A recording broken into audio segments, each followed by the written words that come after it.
Contemporary American author and speaker John C. Maxwell once said, "Leadership is not about titles, positions, or flowcharts. It's about one life influencing another."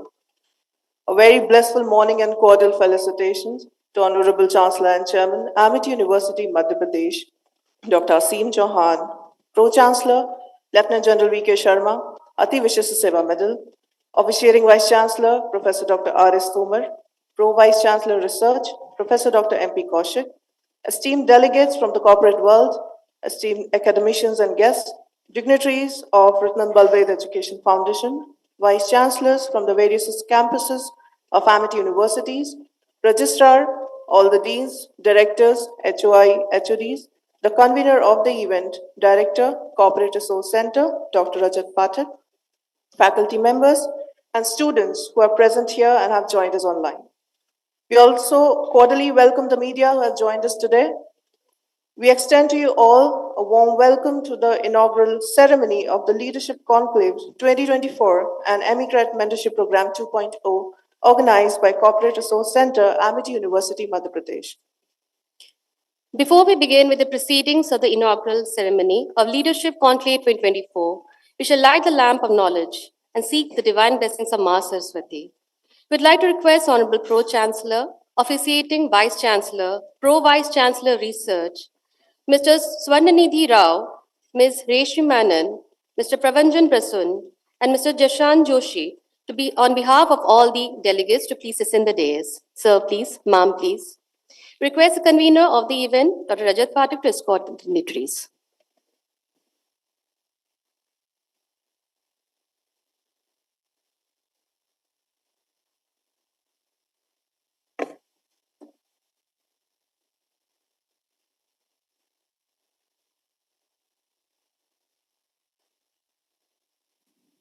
या कुन्देन्दु तुषारहारधवला या शुभ्रवस्त्रावृता या वीणावरदण्डमण्डितकरा या श्वेतपद्मासना या ब्रह्माच्युतशङ्करप्रभृतिभिः देवैः सदा वन्दिता सा मां पातु सरस्वती भगवती निःशेषजाड्यापहा।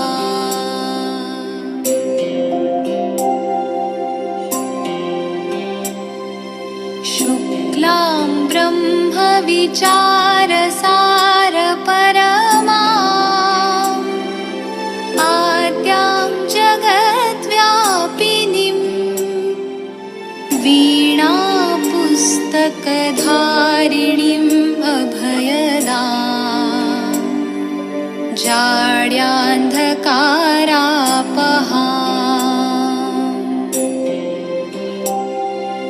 हस्ते स्फाटिकमालिकां विदधतीं पद्मासने संस्थितां वन्दे तां परमेश्वरीं भगवतीं बुद्धिप्रदां शारदाम्।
We extend a warm welcome and cordial felicitations to our esteemed speakers. We're delighted to have with us Ms. Reshmi Menon, Honorary Professor, AMT University, Madhya Pradesh. Mr. Mohammad Fahad, Lead, University Recruiting, India, Microsoft. Mr. Sahil Nair, HR, Leader Influencer, KPMG. Mr. Swarnanidhi Rao, Lead, Early Career Talent, India. Mr. Manroop Singh Sehmi, Head Talent Acquisition and University Relations, Experi. We're delighted to have with us Mr. Saurabh Shah, Head of People of Crafton, Mr. Sushant Kumar, Talent Acquisition Manager, Brilio, Ms. Urmimala Sarkar, Director Emerging Talent, NTT Data, Mr. Manu Prasad, CEO and co-founder, GoCloud Software, Mr. Jashan Joshi, Global Head of Talent Sourcing and Intelligence, Jet S Associates. We are also delighted to welcome Mr. Srivatsa Nagarachaya, Director, Talent Acquisition, Thrive Digital Health LLP. Mr. Ashish Banka, Head, Human Capital, Cradlewise. Mr. Pravanjan Prasun, Head, Talent Acquisition, Soprasteria, India. Mr. Nupur Jagdev, Assistant Manager, Talent Acquisition, Genpact. And Mr. Prajwal H.S., Talent Acquisition Manager, Campus Hiring, EPAM. We also extend a warm welcome to our esteemed guests, Mr. Vasudev Rao, Director CDC, Srinidhi Institute of Science and Technology, Srinidhi University, Hyderabad.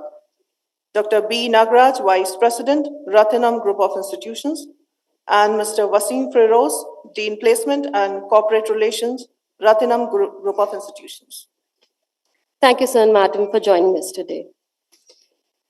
Leadership is the ability of an individual or a group of individuals to influence and guide followers or other members of an organization.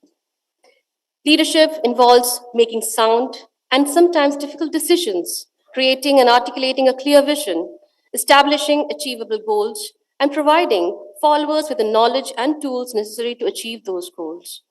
The aim of the conclave is to inculcate the qualities of leadership by bringing different stakeholders on a common platform and instill momentum into interventions focused on holistic development of AUMP's graduating students and making them industry ready and employable by assessing the current trends, skill gaps, and exploring ways and means to bridge those gaps. This event couldn't have been possible without the exemplary leadership of Honorable Pro-Chancellor, AMIT University, Madhya Pradesh, Lieutenant General V.K. Sharma, Ati Vishishta Seva Medal, and his pivotal role in encouraging corporate training and recruitment initiatives at the university. So has been instrumental in introducing a host of best practices aimed at fostering academic excellence in the university. Under his able leadership, Amit University, Madhya Pradesh has grown by leaps and bounds and has been adjudged the best private university in Madhya Pradesh. May I invite you, sir, for your opening remarks, please. Sir, please.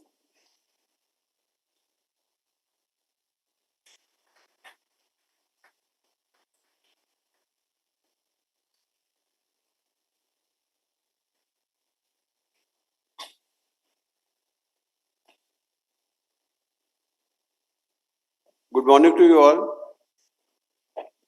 So on behalf of Honorable Founder President Dr. Ashoka Chauhan, our revered Chancellor and Chairman of Amity University, Madhya Pradesh, Dr. Asim Chauhan, all the trustees of RBEF, all the HOIs and faculty members and students of Amity University, Madhya Pradesh, I extend a hearty welcome to the talent acquisition heads and talent acquisition directors who are here with us today. It is a great day that we have the industry leaders here with us to guide the students and to mentor them. Getting a job for every student at the end of the degree acquisition is a dream, and everybody wants to land in a good job. The government jobs are far and few. Therefore, it is the private sector who will be absorbing all the students who pass out from here. Amity University, Madhya Pradesh has a track record of placing more than 92% students every year for the last 5 years. And the credit for this goes to our worthy HOIs, directors, and faculty members who train the students and make them employable. Also, equal credit goes to the students who work hard to make sure that they get this. It is development of overall personality, but also the development of personality leads to good placements. So therefore, it is essential that the students must learn what the industry wants, and the industry must know what the university is doing and the educational institutions are doing, and help them in producing employable, skilled, good professionals who will help India become a Viksit Bharat by 2047. That can only happen if the industry and the academia meet together. The industry wants good talent. Those who are talented, they want good jobs. But the two can only meet in a meaningful manner physically in a conclave like this. That is why we organize this conclave, so that we can know the needs of each other and we can make our journey together to make India a great country and we become a manufacturing hub in the world, not only a service provider, which we have been so far. Students who are here, I would like to tell you what exactly makes you employable. First and foremost is your skills which are required. The industry and skills, you should develop those skills which the industry needs. You may be having other skills which are there, but that's not what industry needs. If it is programming, what type of programming is required in the industry? If it is electronic communication, what type of electronic communication does the industry want? If it is writing of literature, blogs, what type of blogs are required today? That you must know. So therefore, you should develop your skills, what the industry wants, right? Second important factor is your communication skills. You may be very talented, but unless you can communicate your methodology, what you want, how you're going to do a particular thing to the industry, they will not select you. Nobody's got time to find out your in-depth knowledge because the time is at premium everywhere. During the interviews, those who come for talent hunt, they got about 200 or 300 students, out of which they have to select 4 or 5. A very difficult task for them. So therefore, they will do the screening first round. You have to clear that. Second round, they will do coding or give you some exercise to be done, written. You have to clear that. Then finally, you will come to the round of interview. Now, when it comes to interview, there again the time is short. In short time, they have to interview, they have to finalize the result and declare the result and hope like hell that they have selected the right candidate, which is a Herculean task for them also. It's not that simple. So therefore, the students have to prepare accordingly. You have to know the whole process. Third thing, the students must be fully aware about the industry in which they are applying. If you are applying for a job in a particular industry, in a particular company, you must know ABCD of that company completely. You must know what the company is doing, what are the further futuristic plans of the company, how you will be able to help the company to develop. Those things you must know. For that, you have to do prior work. You have to work hard, find out about that company, your own commitment towards that company. Another important factor, and your enthusiasm to get the job. If you've got conditions, I want to work from Gwalior only, or I want to work somewhere in Delhi only, or I want a company in Bombay only, then you are limiting your own self. For you who come here, if you want to progress in life, the world should be the stage for you. Whole world. You should be prepared to go anywhere. Launch yourself. Like a big ship. A ship only needs an ocean. It cannot float in a river. Unless you want to be a small boat, which can work only in a nala. It cannot go beyond that. Do you want that? No. You want to have big aims.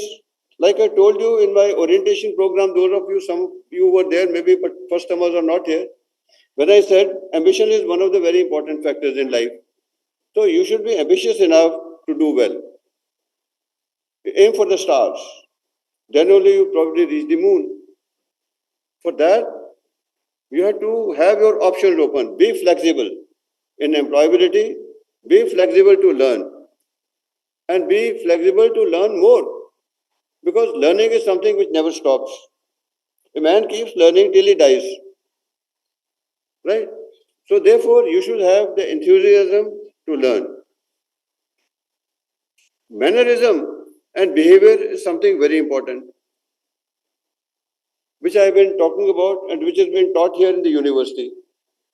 Attitude that you have towards life and towards learning and towards the people that you meet is a very important factor. Then taking rejection in the right spirit.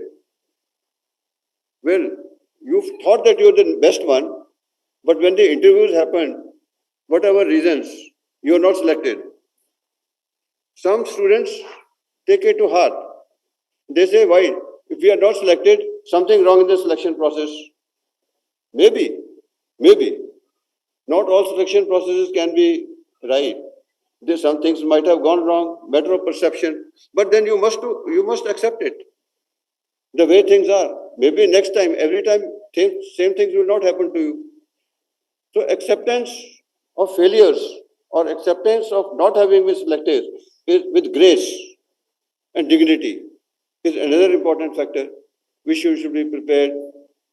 And of course, bargaining for remunerations and at that time not acceptable because the company will try and pay the best. If the company is going to pay less or not paying you the best, the company's reputation is also at stake.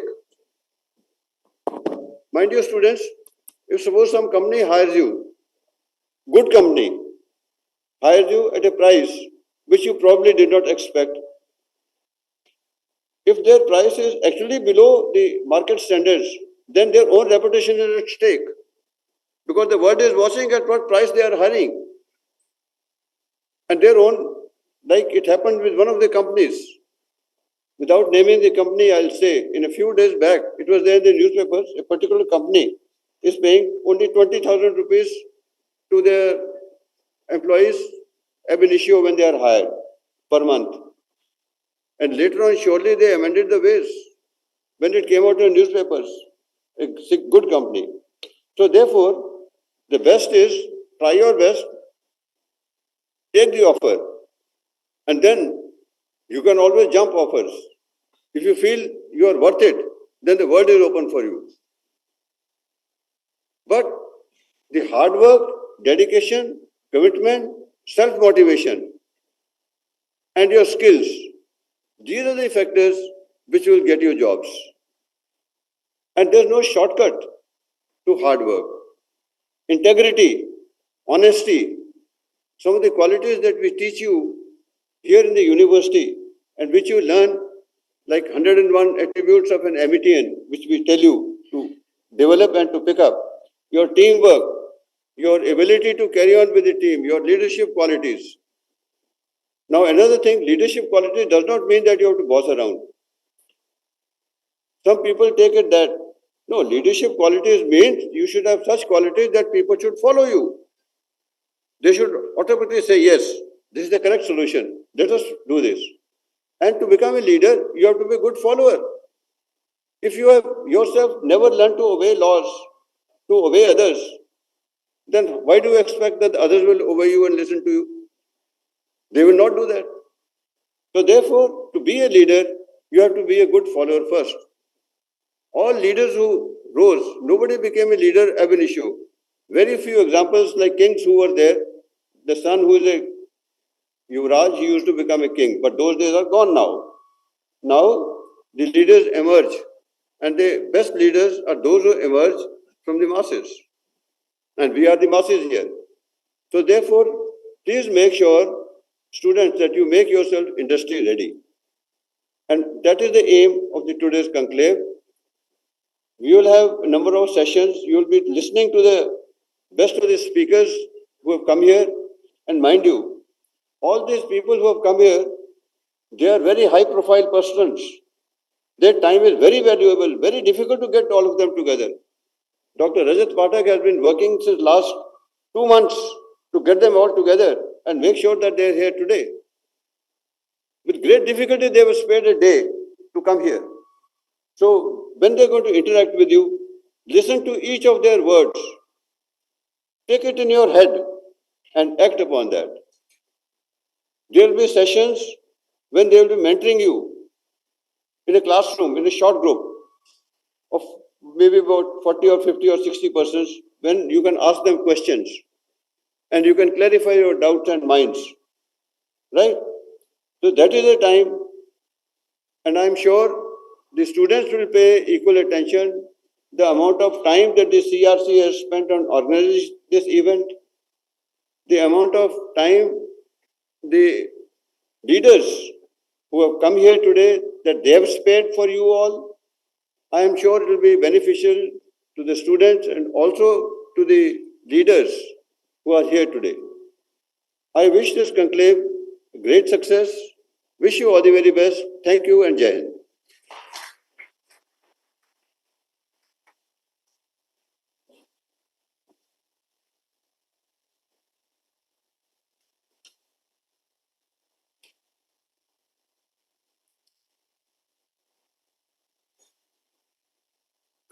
Thank you so much, sir, for inspiring words. It is always a matter of great privilege and joy for all of us to listen to your motivating ideas. Thank you again, sir. We will proceed with the first part of the leadership conclave, that is the guest talk session. Each guest speaker will be given 8 to 10 minutes to address the audience. It is my profound pleasure to introduce our first guest speaker, Mr. Sahil Nair, HR leader and influencer, KPMG. Mr. Sahil Nair is an HR influencer, and he was awarded the coveted Top HR Voice Award on LinkedIn, a strong testimony to his commitment to the HR and L&D fraternity across the country. He's a certified MBTI and NLP practitioner, a regular columnist, and visiting faculty at leading business schools across the country. Being a certified design thinker, he designs prototypes to redefine human experiences. Mr. Nair is a social media influencer and has been bestowed many accolades as the Social Media Influencer of the Year by SHRM and Sobin for the last 3 years. He runs a show called Hashtag Just Like That on his YouTube channel and has his own radio show on Spotify. May I now invite you, sir, for your talk on how technological advancements are shaping campus placements. Sir, please.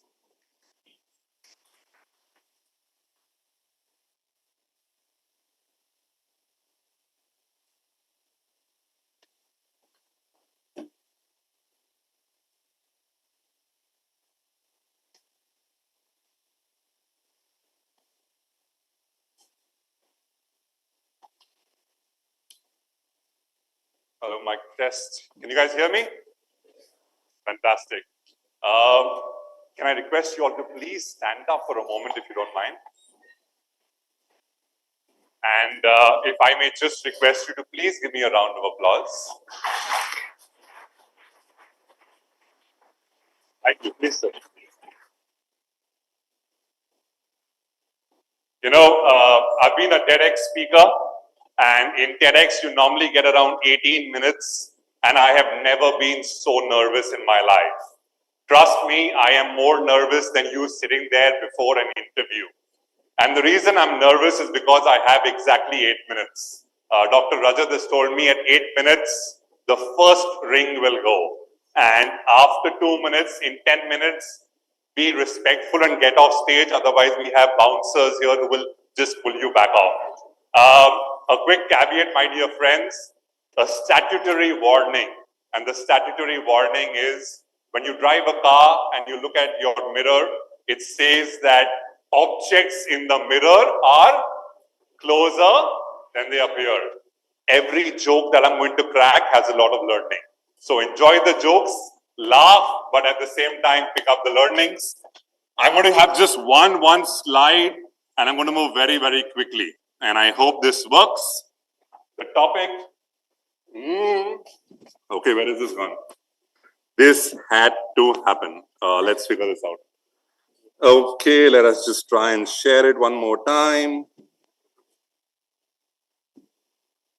I just hope crazy stuff doesn't open up. Share sound, and let's share this. And let's move here. Are we on? Super.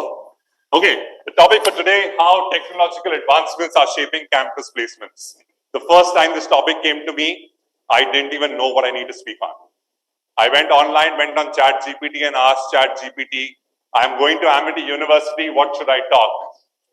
What did ChatGPT tell me? Quick. What did ChatGPT tell me? ChatGPT told me, Sahil, you know more than me.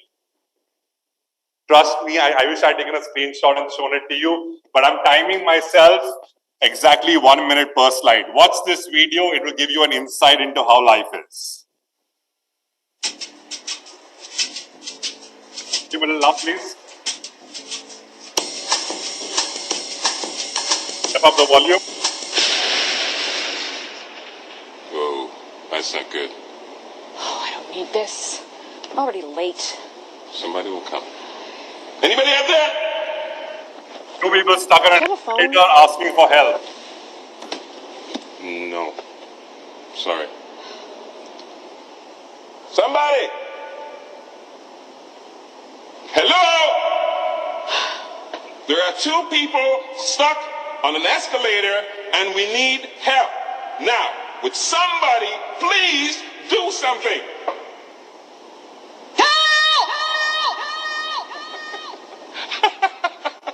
I don't believe this.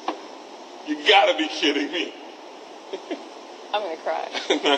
Well, there's not enough left to do, is it? You know, many a times it happens that we are stuck on an escalator. Whether we are students, whether we are professors, whether we are from academia or we are from the corporate world. The lesson is just walk up the steps. But we think that someone will come and fix that escalator for us. Someone will come and bring that dream company on campus, and that's when I'll crack the interview. Come to think of it, I've traveled 8 hours to be with you for 8 minutes. Get the sarcasm. Tech versus human debate. The whole campus organization and the way the season's playing out is so going to be different 5 years from now that you're going to be amazed and surprised that organizations that hire in lakhs of numbers will leverage technology that you can't even fathom. And companies that hire 10 to 15 people will use a very, very different approach to hiring. The question is, do you know what? And in case you don't, my next slide's up for you. I wish I had a pointer here, but you guys are very smart, right? You can build AI-based resumes. Very easy to do. It takes 5 minutes to build an AI-based resume. The question is artificial intelligence at play or is it natural stupidity? Because if you think you're smart, the person sitting on the other side of the table is smarter than you, if not equally smart. And therefore, all that you put into that CV, are you able to bring it to life? Because if you're not able to bring it to life, then the point is you will fall between the cup and the lip. It's very, very easy to say, hey, you know, we're sitting in front of each other, great audience, people in the balcony, hello up there. The question is, who is interviewing you? You may think a human is interviewing you, it could be a bot. It could actually be a human, it could be both. And that is the way the whole world of campus recruiting is going to change. You think I'm talking about the future? It's not the future, it's the present. The only question is, have you been exposed to something as important as this? 1 minute per slide. Where's the money, honey? I see a lot of hoardings in northern India that put up amazing posters. Our student got a 1 crore job. I also see people coming in and hiring talent even when the company doesn't come onto campus because the student is so talented that the company came to the college finding that one student. The question is, are you that student where an organization can find that needle in a haystack? In a haystack, finding a needle, are you that needle? And if you are that needle, it doesn't matter which organization is coming to campus or not. What matters is that they will find you. Do you have this kind of skill sets that differentiate you from the others? All right. The world is moving to a space where we will do data-driven decision making.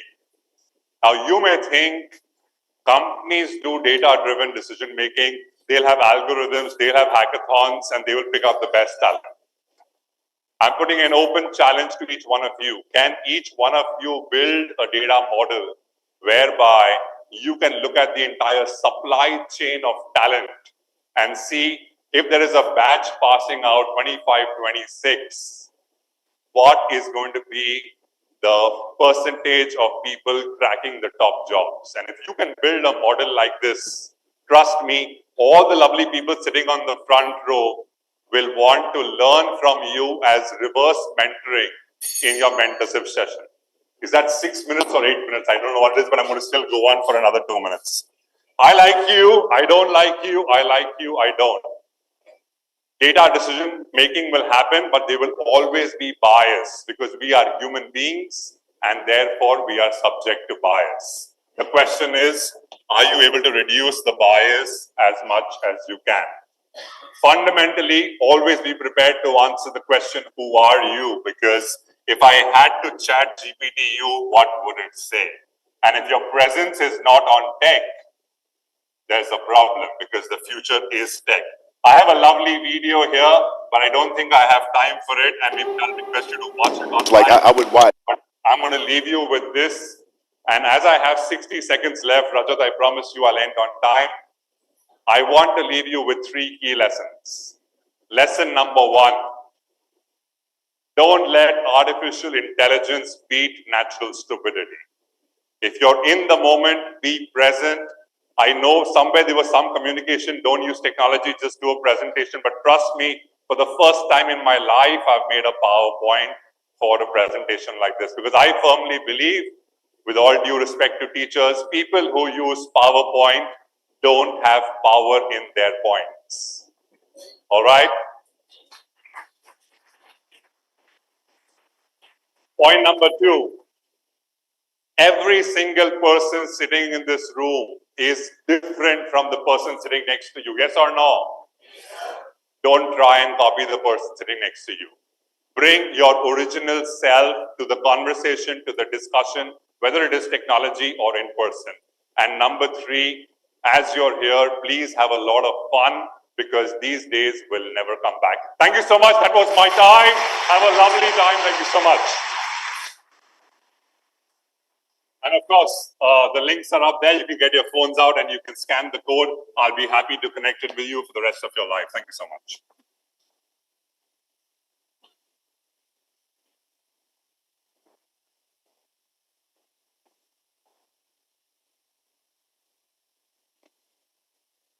Thank you, sir, for such an interactive session on tech and human debate.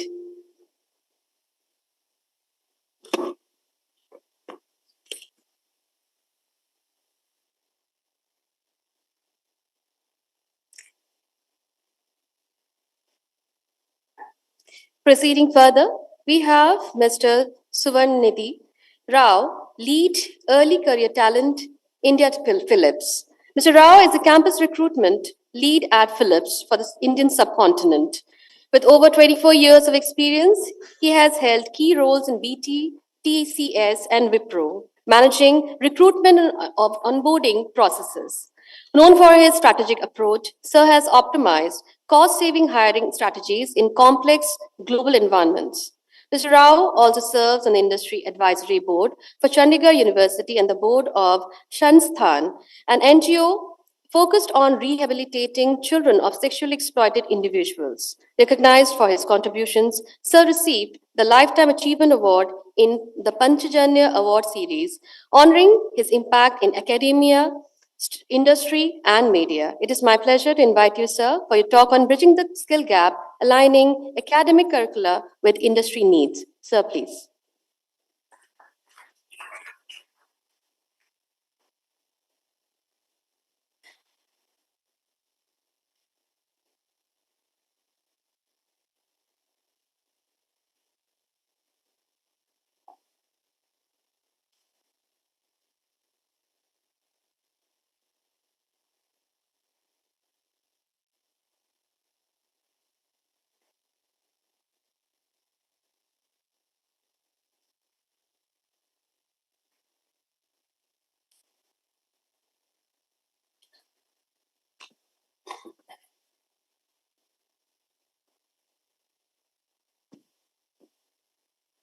Thank you. Am I audible? It's like 20% of the people speak. Let's try one more time. Am I audible? Yeah. Thank you so much. Sahil, not fair. Not fair that you booked up slides. Not fair that you got all the humor intact. Not fair that you stick to 8 minutes. You make it very difficult. But I'm going to stand tall. Don't go by this. They say good things come in small packages, right? So I'm happily married. I've got one wife and I've got 2 kids. Thank you very much. This morning, it might be afternoon for you because I see somebody snoozing already, but doesn't matter. I promise to not take more than 8 minutes. In fact, ring a bell for me in 5.5 minutes, because after that, I'm sure you're going to explode with what I have to talk about. When I started thinking about what I'm going to talk about this morning, there were a couple of things that flooded my mind. I started thinking about, should I go to ChatGPT? No, ChatGPT didn't fail me. It was biased with you, Simon. Not with me. It showed me a whole lot of things. But I chose to use my intelligence, my experience of the last 24 years, of which many shoes I have changed because the soles were worn out, and many, many clothes that I had to give away because they weren't fitting me. I have grown in various shapes and forms. But I haven't grown this way. Why am I here this morning? I am here this morning because I want to talk to you about the gap that exists in the industry and the academia. Sadly to say, Rajat sir, your output is our input. Garbage in, thank you very much. But the question is today, why is there a gap? And who's going to bridge this gap? Or are we going to stand and, podiums like this, keep talking about, sound very intellectual and academically very strong and robust, and say there is a gap and we must call on people who will come and talk? Or we actually going to shake the dust off our feet and say, let's get our hands dirty to get something going? Just so that you are aware, somebody said like this, ashes to ashes and dust to dust. If God doesn't get you, the devil must. Somewhere you will get placed for sure. But will it be the place where you can really excel and become the individual that you want to? Do you have the right kind of skills? How do you even know you have the right kind of skills? So this morning, let me shatter some, myths that people have. We say we have a lot of engineering colleges in India, right? Sahil, you spoke about the tech that's coming in rapid pace. I come from an industry, from a healthcare industry, and I promise you, if I ask you one question, I will tell you how uninformed we are. Let me try that today. What does Philips do? Any idea? No? What appliances? Light. Let's take it light. Put your hands up, if you will, please. Lights. Yeah. Bulbs. Yeah. Put your hands up, please, if you say that. Straightener. Alia Bhatt to miss nahi hone wali hai. Yeah, of course. Virat Kohli definitely will not miss, right? Light. Bulb. Sorry. It's a Dutch company. Absolutely, sir. You're right. Spot on. But what do we do? Light, bulbs, yeah, mixers, grinders, TVs, sound bars. Correct? None of you went and saw what Philips does. It is not what we do. We've stopped doing that from 2015. So what I'm trying to tell you is there is a gap not only in industry, academia, but even in you and I who don't take time to upgrade ourselves, and that will continue to grow even more if you don't put a stop to that right now and right here. Did you know that by 2026, India will be in a deficit of close to 19 to 26 lakhs of engineers? And we say that AICT is doing a wonderful job in giving accreditations and increasing seats. You know what? China has the largest amount of tech people, but the problem is they have an aging, age group is very on the high. The next one, 3.8 million people of engineers are there in America, but they are again not the ones where the world is breathing. Where is where is the life and where is everything happening today when you talk about tech? It is in India because we have the population, but you and I don't take even a little effort to come and say, let me go and check one of these guys, the smart looking chap that comes, represents a company called Philips, what do they do? And yet you want to work. How do we bridge this gap? We'll bridge this gap by doing two things as an industry. Coming from the industry, I'll tell you, I'm yet to see one, and due respect to all the faculty. By the way, a round of applause for all your faculty. They did a fantastic job in teaching you and pouring their life into you. But you know what? I'm yet to see one person yet to say that, let's talk about an industry called healthcare. I can give you the stats, but I don't want to insult your intelligence this morning. Rather, you go out and find out what is the valued estimation of healthcare industry in India. And show me one technology teacher or somebody who teaches technology has done research and released a white paper on the technology used in healthcare. So I challenge you this morning. I challenge you to take up this mantle and think. Do you know what we do? By the way, I told you what we don't do. What we do is we make MRI machines, PET scans. Now think about this. That every time a patient goes to an MRI machine, it's about predicting life and death. Now, we've taken up this dirty job, and I work there, by the way. All right? And I pick up people who are going to add more value to this kind of work. Now, imagine this. What happens if a machine falters? Can there be a gap in the way you predict the status of a particular, a patient and what you report out? No. So what do we do? Why do you stick to only learning the textbooks? Who stopped you to increase your knowledge, my friends? Does knowledge only come in a classroom? No, I'm very sorry. I learned a lot of my lessons outside of class, some very hard ones outside of class. What stops you to learn? I have 3 nephews who don't want to study, but God has helped them. They've done very well in whatever they're doing. But you know what? One thing I keep telling them, don't let anybody put a price tag on you. You put your own price tag. Don't be defined by 3.25, 4.25, 6.25, 8 lakhs, 9 lakhs, 10 lakhs, and you run after that. Yeah? Don't do that. Don't do that. Put your own tag. Say, I am worth this. I am beyond what somebody will predict me to be. The bell has not rung. I'm okay as yet. Now imagine this. What is the partnership that you and I can build? As an industry, I can tell you what we do. Every day we innovate. Every day we ensure that we do something better. What we achieved yesterday is not what we boast about tomorrow. Every day must bring something new. Let me tell you what we have done. The kind of people that have come in, how we are bridging the gap between what we know, existential knowledge, versus what needs to go as futuristic input. One of the things that we do, everybody knows an MRI machine. Who doesn't know an MRI machine? Don't worry, you've not lost anything in life. Use a smartphone, little smart this morning, and you'll find out what an MRI machine is. But every time an MRI machine goes is when our body is about what ratio of water to hydrogen do we have in our body? I knew this was a tech group. This was a science group. I knew that. 70%.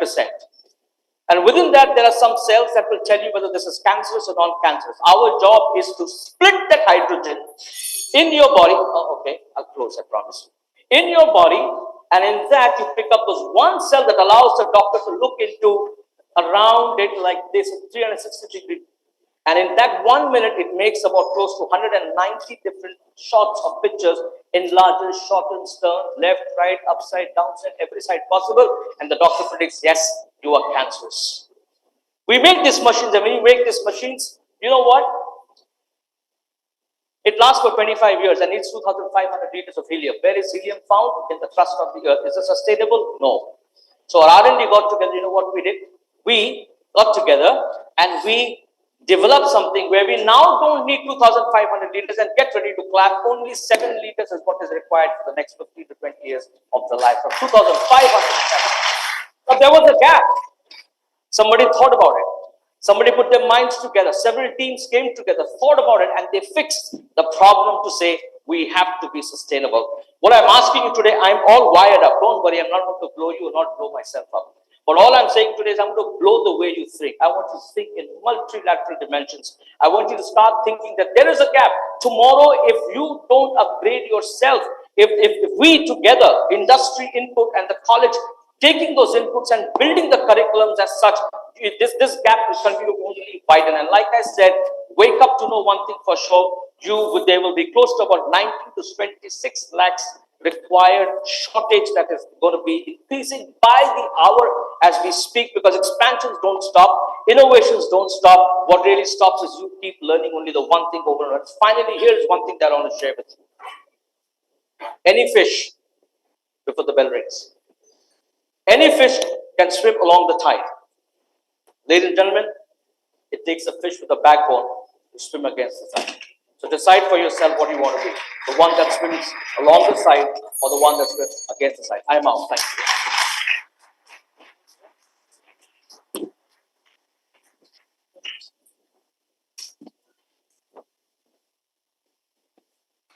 Thank you, sir, for your profound address.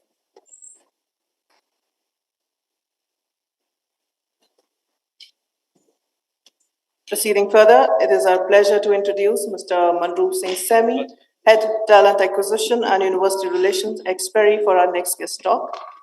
Mr. Manroop Singh is the Head of Talent Acquisition, Operations and University Relations for APAC and EMEA at ex-Perry with nearly 15 years of experience. He specializes in hiring top engineering talent, campus recruitment, strategy building, and HR analytics.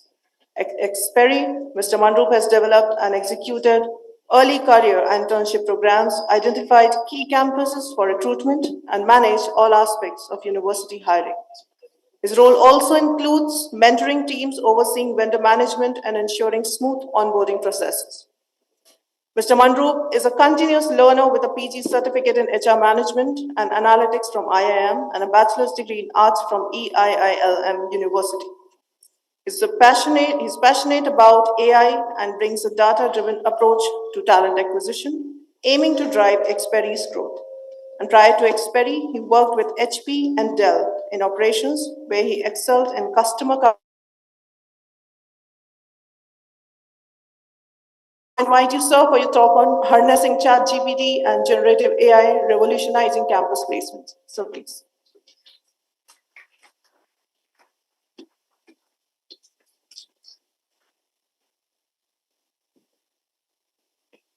Right. Thank you so much. Can you hear me? Yeah. Okay, good. Well, my friend Sahil said that he asked questions to ChatGPT, and I'm here to talk about ChatGPT. Can't wait. Tech issues. Is it okay now? Okay, well, I've been solving tech issues all my life, so one more. All right, my friend Sahil said that ChatGPT, he knows better than ChatGPT. Well, of course, he do. Everyone here sitting in this audience knows better than ChatGPT. I'll tell you why. There's a very famous gentleman called Peter Demaris. I attended his conference, and he told us that ChatGPT today has a knowledge of somebody who's just a graduate. Imagine if a graduate can do this, or whatever we are doing, what will it do in another 2 years? We wonder what it will do in another 4 or 5 years. I'm here to talk about what ChatGPT does. Of course, I use ChatGPT to answer all my questions because I am about to talk about ChatGPT. So I know. So I made some pointers. I want to talk about how ChatGPT has helped all of us sitting here in the room, including us recruiters and including you students. 35% of the recruiters today use ChatGPT or generative AI to screen resumes. Whatever you create, basically you copy paste from somebody, chacha ke, bhai ke, uncle ke, somebody has created that resume, what you copy it, control C, control V. We all don't read through the resumes. Imagine if we start reading all through the resumes, there'll be about 600-700 resumes screening from one college, and there are so many colleges in India that my entire life will be done just reading the resumes. What we do is put it on a ChatGPT with a prompt. What is in the job description and how do we read that? How do we parse that? Who fits into that? And the ATSs, applicant tracking systems today, give us a rating. This is what the candidate fits the best in the criteria of what I'm looking for, and I should go ahead and hire that person. So your resumes that you make on ChatGPT today saying, "Bhai, main hu na," will fail because मैं भी उसे check कर. Right? Having said that, what you can do, how do you use ChatGPT or generative AI? What is it in for you? How will you use it? How many of you have used or made presentations? How much time does it take to make a presentation? 15 minutes, 20 minutes, 30 minutes? I can make it in 2 minutes. With content, with pictures, with diagrams, with research, everything in it. 2 minutes. There's an app called gamma.app. Go home and check. What do we need in an interview? To crack an interview? More than cracking an interview, it requires you to practice more. You do that in the classes, right?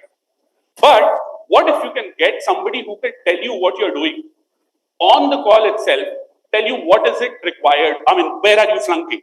What is it that you need to improve on? Here again, there is a generative AI called Udly. Has anyone tried it? Go home and look. You read, you go through an interview process, do a mock interview. Talk to the ChatGPT, talk to the generative AI. It will tell you what you are lacking in, and it will prepare you better for an interview. You will be better prepared. Third point, how ChatGPT can help you is to learn about a company culture or learn about what you want. It's very specific to you. Any person sitting right next to each other or anybody in this room, they do not have similar hobbies, they do not have similar passion, they do not have similar habits, nothing. It's everybody is different. I hope they are different, right? I am different. So what you can do is, based on what your skills are, ask, what is the company that I should go for? And the generative AI will teach you. That is one of the best mentors. Now imagine, today it can teach you, it's just 10, it's just a high school pass out. If it is a PhD holder in 2 years, what can it do? I am just wondering what it will. And with this, I open it for questions. I'll give all the time for questions because I will want you guys to talk or ask me questions about ChatGPT or generative AI. What do you want to know? Do you have questions? No? Good. Sir, pura time. All right, thank you.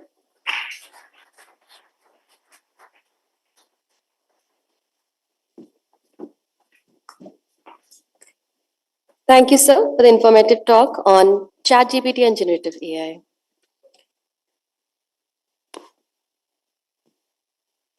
We're delighted to have with us Mr. Saurabh Shah, Head of People Ops Crafton. Mr. Shah is a seasoned people strategy expert with over 17 years of experience in organizational effectiveness, change management, and operational excellence. As a director and head of people operations, he has held HR functions at organizations like Hever, Capita, Futon Motors, and Tata Technologies, with impacting regions including America, India, South Korea, China, and Europe. Mr. Shah holds a degree in computer engineering, a PGMP in human resources from MIT School of Business, and a master's in personal management from the University of Pune. Recognized for his expertise, he has been named among the 101 most fabulous HR leaders in India by the World HRD Congress and top 100 emerging future HR leaders by People Matters. In addition to his professional success, Mr. Shah is an active speaker and thought leader, serving on various educational boards, including MIT, World Peace University Alumni Council, MES, College of Engineering Alumni Council, and DY Patil University. His contributions make him a key influencer in human resources and organizational behavior. May I invite you, sir, for your talk on corporate expectations versus students' perceptions, bridging the gap. Sir, please.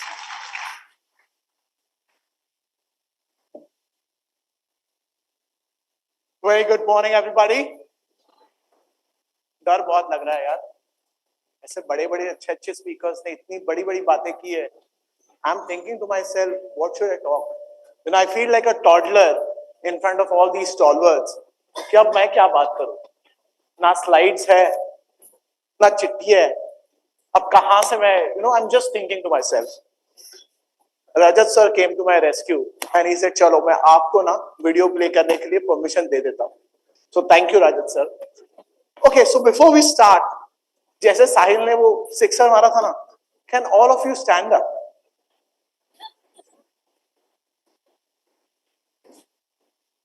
थोड़ा सा, no, I'm not going to ask you to clap for myself because I'm a toddler, right? So can you stretch your hands a little bit? थोड़ा मारना मत किसी को, please. हाथों को जोड़ना. Your left finger will be below the right finger. I'm talking about the thumb. Normally, right? अब हाथों को separate करना and then just change the direction. The left goes below, the right goes below and the left goes above. ठीक है? Apart, join. It looks weird, right? It feels weird. Leave it. Thank you, my dear friends. I think this leadership conclave is all about. No, I'll tell you what it is. ऐसा नहीं है कि I want to finish my 8 minutes by doing this. Okay, so our natural course is, it felt very comfortable. This leadership conclave and the mentoring program, which we're talking about, is all about how are you going to manage this change? How are you going to make this change which we did, right? The uncomfortable change, how are we going to make it very, very smooth? And that is probably what I'm going to try to cover in the next 6 minutes, speaking about what we expect as corporates and what you students should expect from us. I'm fortunate to work with an organization which is one of the leading gaming companies in the world. How many of us know Crafton? Okay. How many of you know a game called BGMI? And how many of you know PUBG? Wow, that looks good. So we hold the IP for all these games across the globe. So big round of applause for Crafton and the gaming world. So what I'm going to talk about is, all of us here are Vidyarthis. So what is the meaning of Vidyarthi? A Vidyarthi in Sanskrit means somebody who aspires to gain knowledge, somebody who is ready to gain knowledge. And I think the leadership conclave, the mentoring program, and every session which you go through, throughout your curriculum in the campus is all about gaining that insights. And there are 5 important characteristics of Vidyarthis. And then that's what I'm going to talk about and cover the expectation bit, right? The first one, the first quality of a Vidyarthi is Kakacheshta. Any idea what does Kakacheshta, what is Kak? Crow. So the first quality of a student or a Vidyarthi is Kakacheshta. What does that mean? That means the perseverance of a crow. You remember the story, right? The crow sitting on a tumbler while the water was below, but he made sure that he kept the stones filling so that he could drink the water. So the perseverance of a crow is something which we need as a Vidyarthi. The second one is, anyone knows? Bakodhyanam. The Bakodhyanam is the focus of a crane. The one who stands with one leg in a shallow water and keeps looking at different fishes going on, but makes sure that it picks up the right one. That is what is required from our standpoint. Focus. Bakodhyanam. The third one, Shwana Nidra. This is wonderful. Yaar. Acha hua maine prepare nahi kiya. So Shwana Nidra. What does Shwana Nidra mean? The alertness of a dog. Even when the dog is sleeping, it is alert. You pass by it, just wake up and see who is around. That is the alertness of what we expect from each one of you. The fourth one, I remember, Alpa Ahari. That is, eat what is required and do not eat to just feed your tongue. That will help you be more healthy, be more fit, and be more active. And the fifth one, Bhulya. Griha Tyagi. So the fifth one, the Griha Tyagi, is the look at it from moving out of your comfort zone. Sir spoke about, you coming to Amity University, leaving your homes, leaving your comfort zone. And that is what we expect as corporate, that you should leave your comfort zone. Because only when you leave your comfort zone, when the tough gets going, the tougher gets more going. The going gets more tough. So I think that is what we expect from students, the expectations of, being a Griha Tyagi. Look at it from, moving out of the comfort zone. I've got a beautiful video because maine bahut baat kar li. I'm sure you're bored of me already. I've got a beautiful video of somebody who inspires me, and we'll just talk through for 2 minutes, and then I think I'm almost done. Can we have the video, please?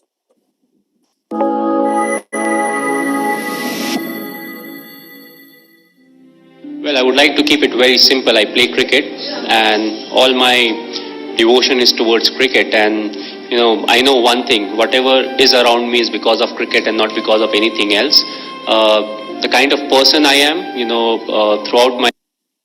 So, I want you to look at every sentence in this, right? He talks about what is he known for? Playing cricket, right? I want you students to look at it from that perspective. You're known to be here as students, and you need to do whatever it requires to be that student, be that Vidyarthi, so that the expectation which we have as corporates, you come closer to fulfilling those.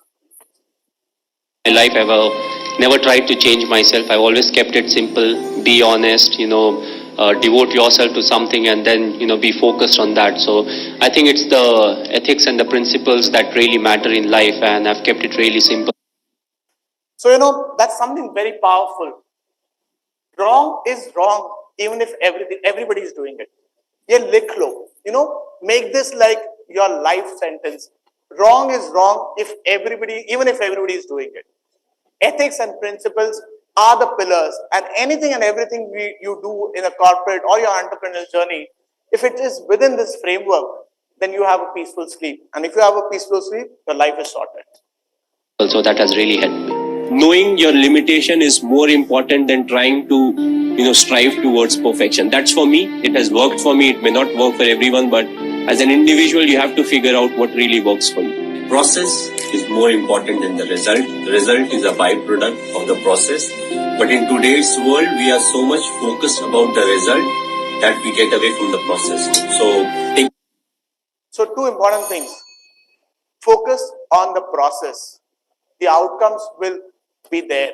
You've got a wonderful CRC center run by, one of the finest gentlemen I've met. I think you have to focus on making sure that the process, right, that you become equipped so that, your CRC center is able to come and talk to us about you guys and then, come and convince us that, we need to come back to Amity to recruit the brightest minds. So focus on the process, because if you get overly worried of the outcome, then, you will only be worried, are hoga, nahi hoga. Gaur Gopal Das says this brilliantly. Galti karna prakriti hai. गलती मानना संस्कृति है और गलती सुधारना what is it मैं भूल गया यार गलती सुधारना is the only thing to progress, and that is what it is all about. It is okay to make mistakes, it is okay to fail, and that is what we at Crafton say. It is okay to fail, but fail fast and do not fail in the same thing again. And that is one of the expectations we have from students, is that you should experiment, you should be innovative, you should think out of the box, not sit out of the box, but think out of the box. Well, that's it. That is what is going to help us propel further in terms of the fascinating gaming industry. Yes. Take care of the process, take care of all the small things, and eventually you'll get the desired result. Worry about the controllables, and whatever the controllables are, we take care of it, we'll get the desired result. If we don't get the desired result, we'll improve. We'll change our plans, we'll execute better, and we'll get a chance to prove ourselves again.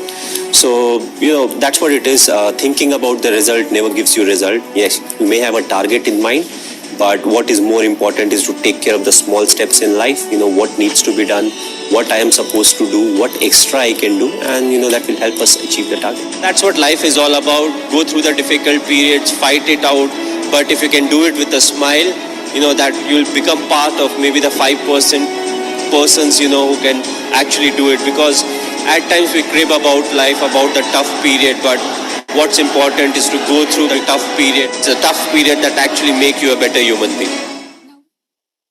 Yeah, I know the bell did ring. 30 seconds I'm going to take, Rajat sir, because Manroop sir had thoda sa time diya tha, so I'm going to use that time. So that, this is a very simple but a very powerful video, and I would really love you guys to re-look at this video, look at what it is, reflect on it, and think about what it talks about. Last few tips, they say that if you have to be a good speaker, before you leave, you should give tips to people. So am I going to give you some tips? I think the expectations, the gap between the industry and the academia, right? What we expect from students. The first one is, it is very important to network. Your net worth is your network. So make sure you network with people. All of us are very active on various social media platforms, LinkedIn precisely for myself. Make sure you network, not to find jobs, but to learn out of this journey. I'm really proud that last year when I came to MIT, I've got 19 students who are part of my mentoring program, and we are very active till yesterday night. We were having conversations on that group. So thank you for those students to make it very, very interactive, making sure they kept me on toes, and then we had those conversations throughout the journey. The second one is, make sure you gain practical exposure, because when you appear for an interview, I'm jealous of your generation. You've got so many opportunities where you can learn, where you can take part in online projects. You don't have physical restrictions in terms of location. Make sure you gain a lot of insights from projects and research which you do, where that is what is going to help you. The third one is, be proactive, practice, and then make sure that you pick up every learning opportunity. Focus on your soft skills. It is very important to communicate. I'm not talking about the language, but I'm talking about the intent of communication. You should know enough to communicate and express what you would want to. The next bit is, prepare for your discussions. As Sir said about Philips, right? It's important to research about every company you're going to appear, any job description you're going to pick up. Make sure you research about it really well. Prepare your resume well and authentic. Please do not write about things which you have not done. We have grown old and we know what is fake and what is genuine. what as students you can do and what you cannot do. So make sure, keep it very, very simple. The last and the most important bit, and what the video also ended, right? Be positive and always wear a smile, because difficult phases are going to be there. Mushkile aane wali hai. It is going to be for everybody. But if you're able to walk through that with a smile, then I think you'll be able to look through and think about solutions, because ultimately motivation has to come from within. Because rocket ke niche aag lagne ke baad hi rocket upar jata hai. So make sure that you're your own motivation. The competition is not with anybody else. Competition is with yourself.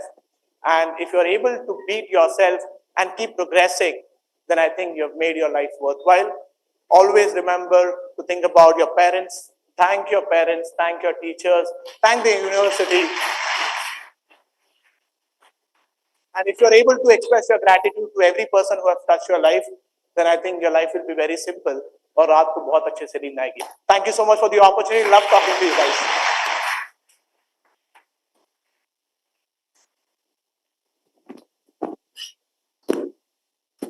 Thank you, sir, for your motivational address. Delighted to have with us Mr. Sushant Kumar, Talent Acquisition Manager, Brilio, for our next guest talk. Mr. Sushant Kumar is a seasoned HR leader with over 12 years of experience in talent acquisition, diversity and inclusion strategies, and program management. He's worked with top companies like Siemens, GE, Tata Technologies, HCL, and WNS Global Services. At Tata Technologies, he led lateral leadership and campus hiring strategies, enhancing TA processes and HR analytics. Mr. Sushant has managed recruitment across India, Singapore, Dubai, Malaysia, Australia, New Zealand, China, and other regions, including a year in Malaysia to boost epic hiring at Mindtech. He holds a postgraduate degree from TAPI, Manipal, and BTech in Electronics and Telecommunication Engineering from MIT Pune. A passionate mentor, Mr. Sushant teaches business analytics and data science at IIM and IIT. He has received multiple awards, including Young HR Leader of the Year 2022 and the Top 250 TA Leaders Award from ET HR World 2023. We invite you, sir, for your talk on enhancing employability strategies for graduating students. Sir, please.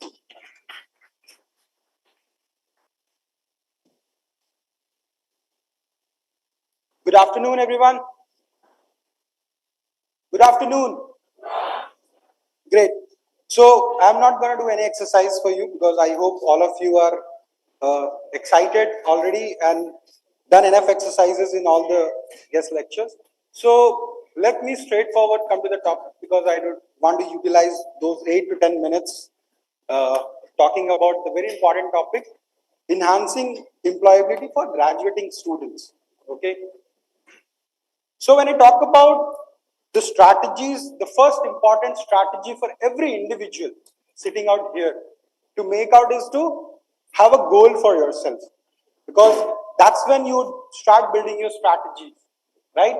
So if you figure it out, what's your goal, the next 3 steps is quite easy for you to achieve it.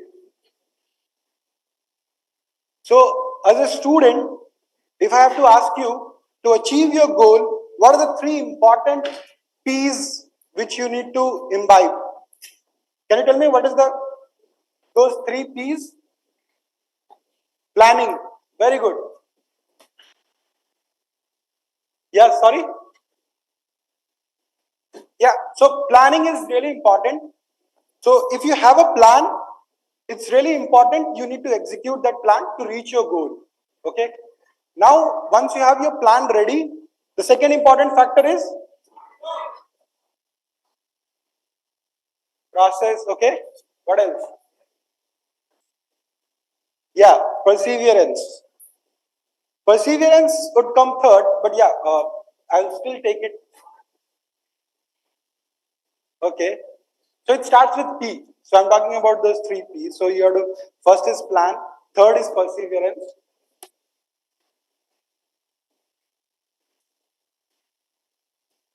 Guys, what is it? Passion? Okay. I'll still take it. So The second point is practice. You need to keep practicing it until you achieve it. Okay. And third is definitely perseverance, which is never giving up attitude. So that's those 3 P's you need to remember to achieve your goal. Now, as in graduating students, you need to build competency for yourself. Okay. When I talk about competencies, the 2 important competencies you need to think about. One is your hard skill, which is your tech. The second is your behavioral skills, which is your soft skills. Okay. So when I talk about the soft skills, you need to be good at your time management. You need to be agile and flexible. If you understand, a lot of the campus heads are sitting here, they would tell you one important thing as a fresher.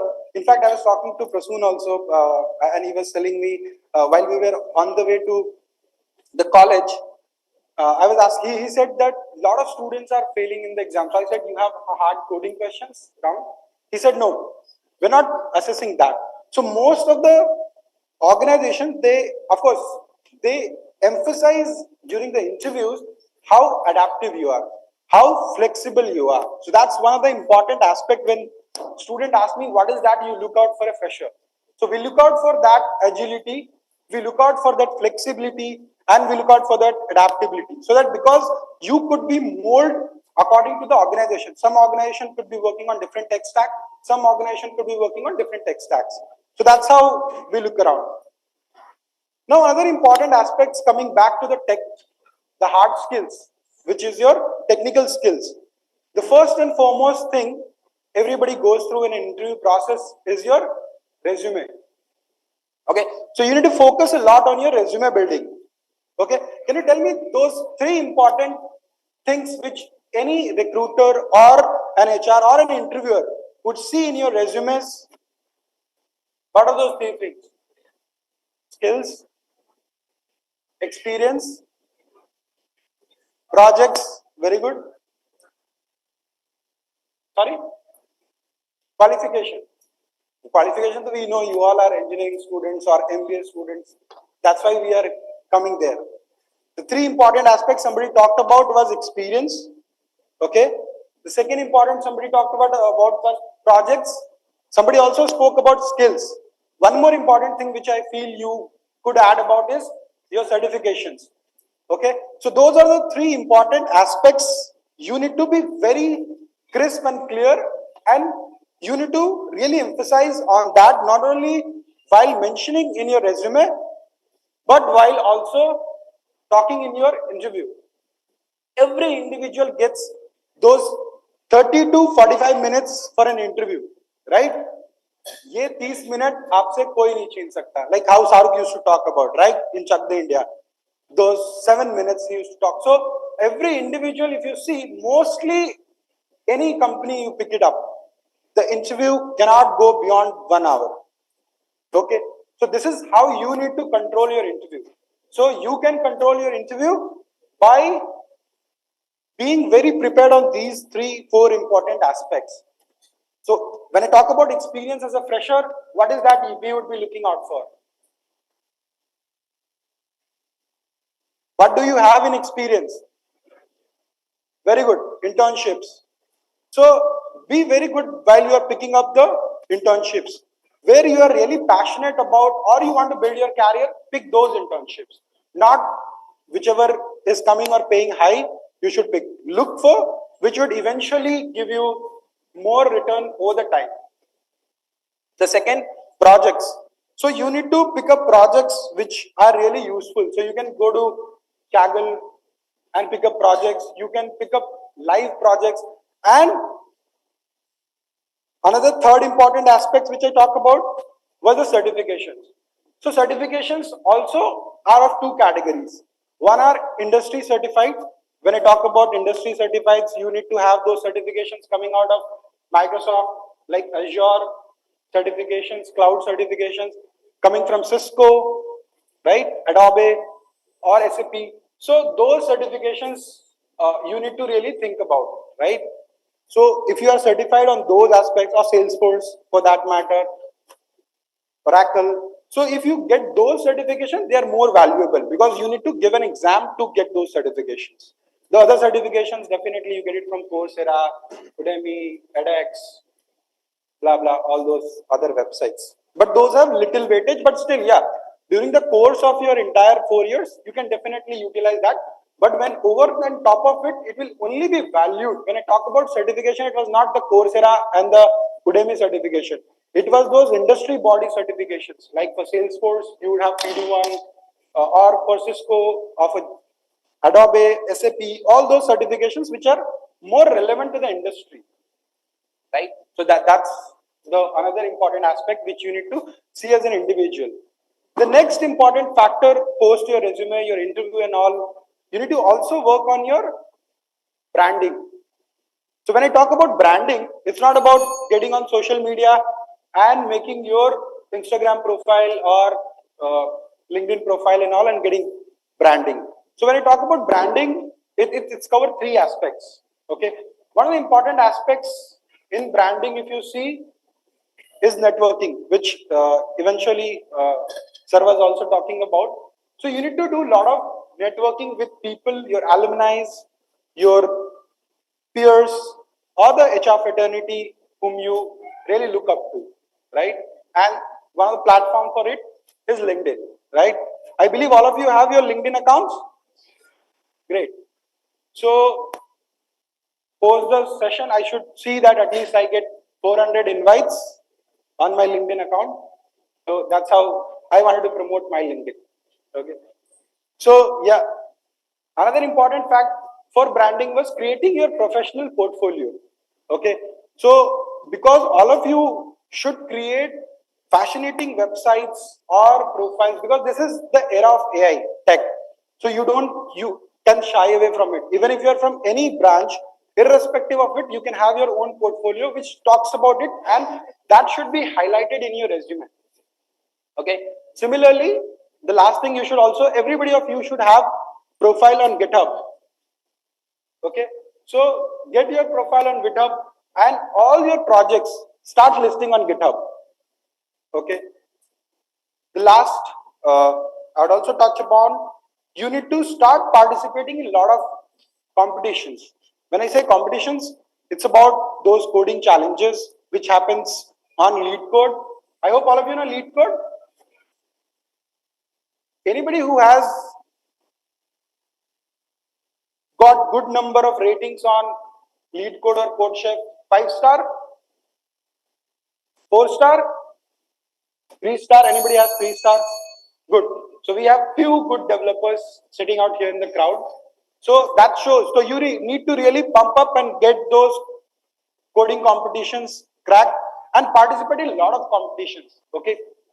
On a particular skill set, you need to have minimum 500 questions solved, be it on Java, Python, React, whatever you're going to pick it up, right? So minimum, so that you get your rank improved, 3-star, 4-star, 5-star, and those you can highlight in your resume itself. Another one, coding challenges, is your hackathons. If you don't know, a lot of top companies have already started their coding competitions or the hackathons for their final placements or the internships as well. Recently, Goldman Sachs did. I saw for MasterCard also did recently. When I was with Tata, we used to do, even in Tata's currently it is going on. It will end in December. So every organization have their own hackathon competitions going on. So even if the organization is not able to reach here in Amity, Gwalior, make sure you reach out there. Okay. Also, if you're very passionate about any organization, like you're very passionate about Google or maybe Microsoft, or for that example, any such organization, make sure you really follow them thoroughly on LinkedIn, on all the different platforms, and you create an ecosystem Please try and of that finish. organization. Please try. We are running out of time. Yeah. I'll just conclude. So make sure you follow all these things so that you get a better successful career. Thank you so much.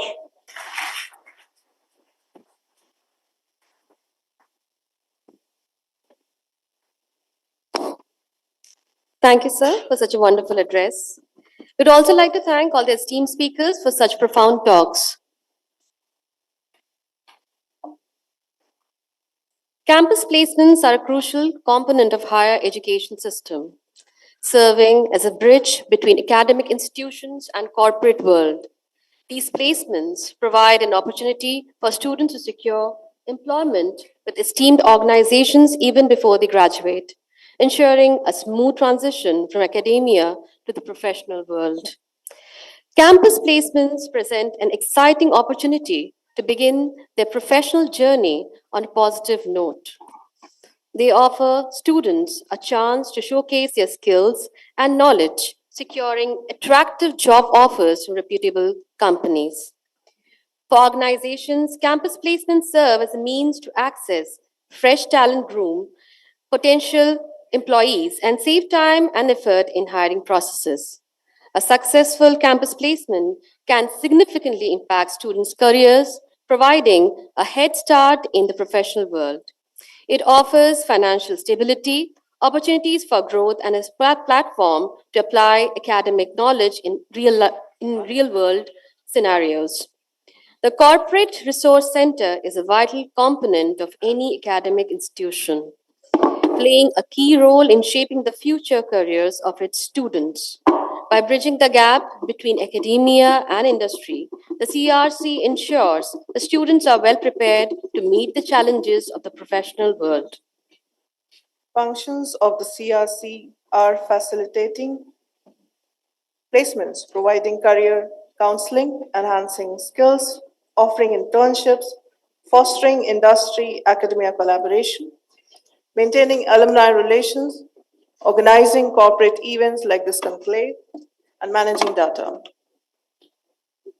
The CRC empowers students to transition smoothly from education to employment, paving the way for their success in the corporate world.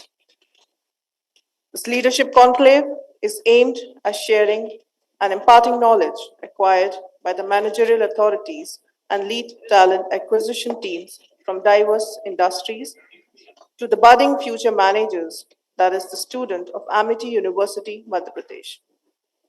We hope that this conclave will be a valuable experience, equipping our students with insights and guidance to excel in their careers.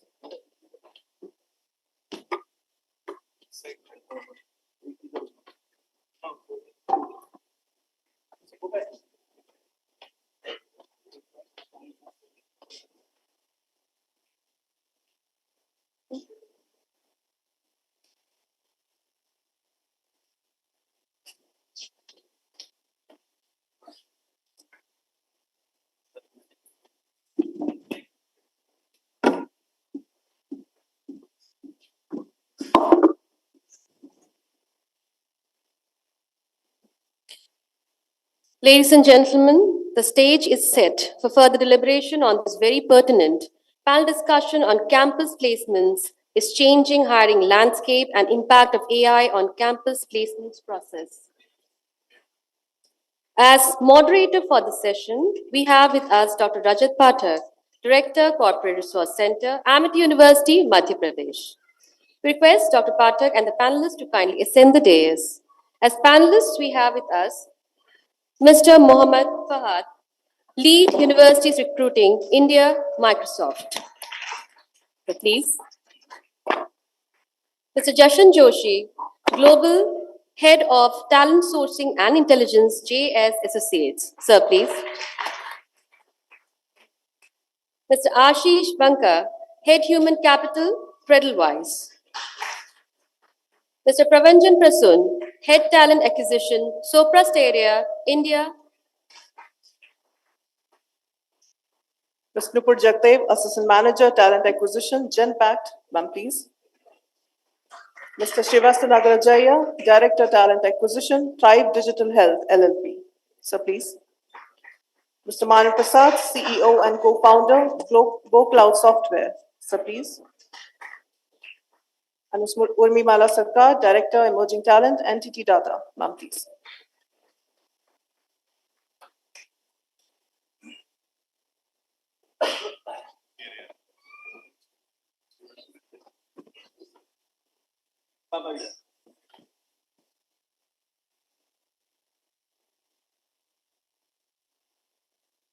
May we now request Dr. Rajat Pathak to commence the further proceedings of the session. Sir, please.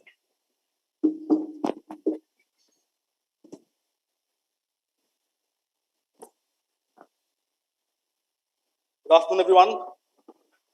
Am I audible? Yes or no? Yes. Sleeping or yes? Don't sleep now, because this is the very important panel discussion which we're having for the benefit of the students fraternity out there. We have seen of late during campus placements that companies tend to come to campus for recruitments, but many a times they go empty-handed. So we have this issue which we need to resolve. So we thought that we'll do a panel discussion with all the guests here, and we'll take their wisdom and guidance as to how do we take it forward from here on. So the Honorable Chancellor and the Chairman AUMP, Dr. Asim Chauhan sir, the Honorable Pro-Chancellor, Lieutenant General B.K. Sharma, aviation retired, the officiating Vice Chancellor, Professor Dr. R.S. Toma, the Pro-Vice Chancellor Research, Dr. M.P. Kaushik, the Registrar of the University, the academics, directors of institutions, esteemed delegates, my fellow colleagues, and dear students. We welcome you all to this informative panel discussion on topic campus placements and the future of hiring landscape. We've all seen in last couple of years that the campus placements has changed a lot in terms of the way the companies come in the campus and they recruit. Now we are seeing that companies do come in the campus.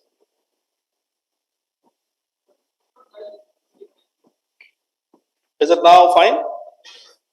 I'm so sorry that my initial few statements you could not hear. So anyways, so we've always seen that companies do come in the campus and they go empty-handed. So we thought that we'll have this panel discussion. But before we have this panel discussion, I'll request each of the panelists to please briefly introduce themselves about their name, the designation, and the company they represent. We'll request from Mr. Fahad.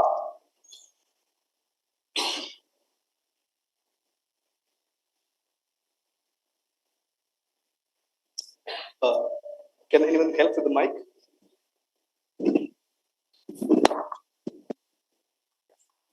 Hi, am I audible? Loud and clear?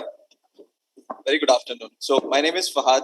I'm part of Microsoft. Let me stand maybe for all of you if you can see me. So I'm part of Microsoft. I lead for India campus hiring. I also take care of the EMEA or larger part of Spain, Germany, and Eurasia kind of a thing.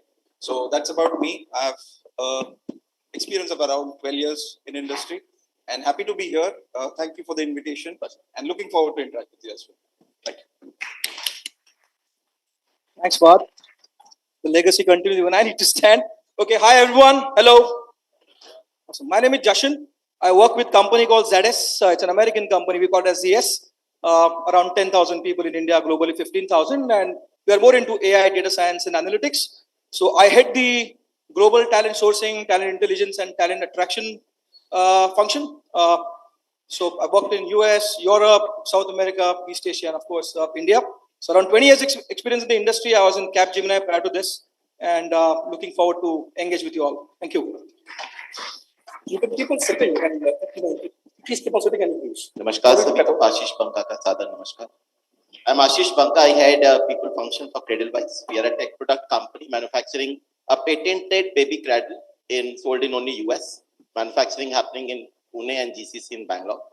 I request all of you to please give a thunderous applause for your parents for whom we are here. And दो line बोलना चाहूंगा सबके लिए कि आपके और college के संबंध के लिए तो तवज्जो फरमाइएगा। जो बीत गया दौर वो फिर ना आएगा। अब तेरे सिवा इस दिल में कोई न समाएगा। फूंक दिया घर हमने तो राख उठानी है। जिंदगी कुछ और नहीं तेरी मेरी कहानी है।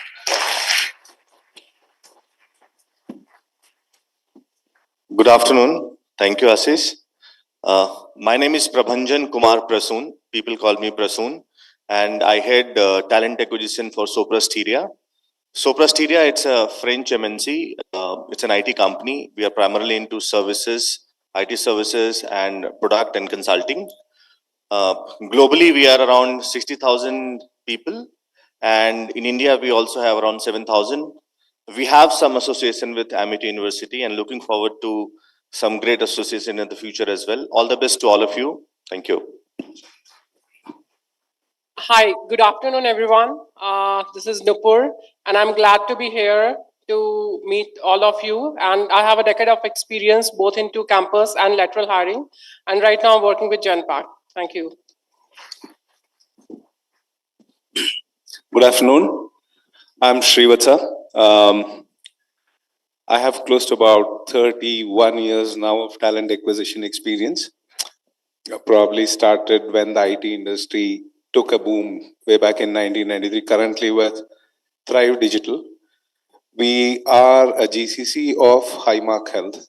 Highmark Health is a $30 billion not-for-profit organization, and we are probably the only pay-wider organization in India. Thank you.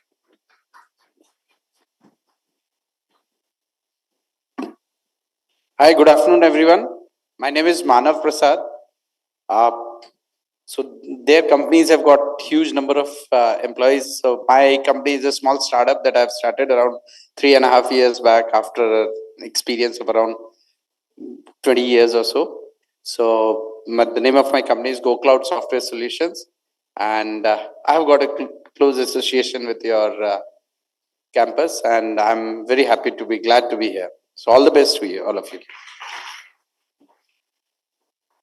Good afternoon, everyone. I am Urmimala Sarkar, Director, Emerging Talent Entity Data. We are a part of this Japanese conglomerate called Entity Group, and I head the campus in India for that. So thank you so much for this opportunity. Pleasure. So thank you so much, guests, for briefly introducing yourself. And let us dive directly into our discussion. We see that the corporate world is evolving rapidly.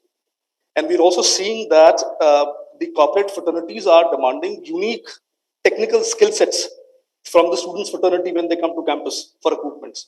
And that's the place where majority of the students get rejected. So my first question is to Mr. Mohammed Fahad, who happens to be the lead university recruitment of Microsoft.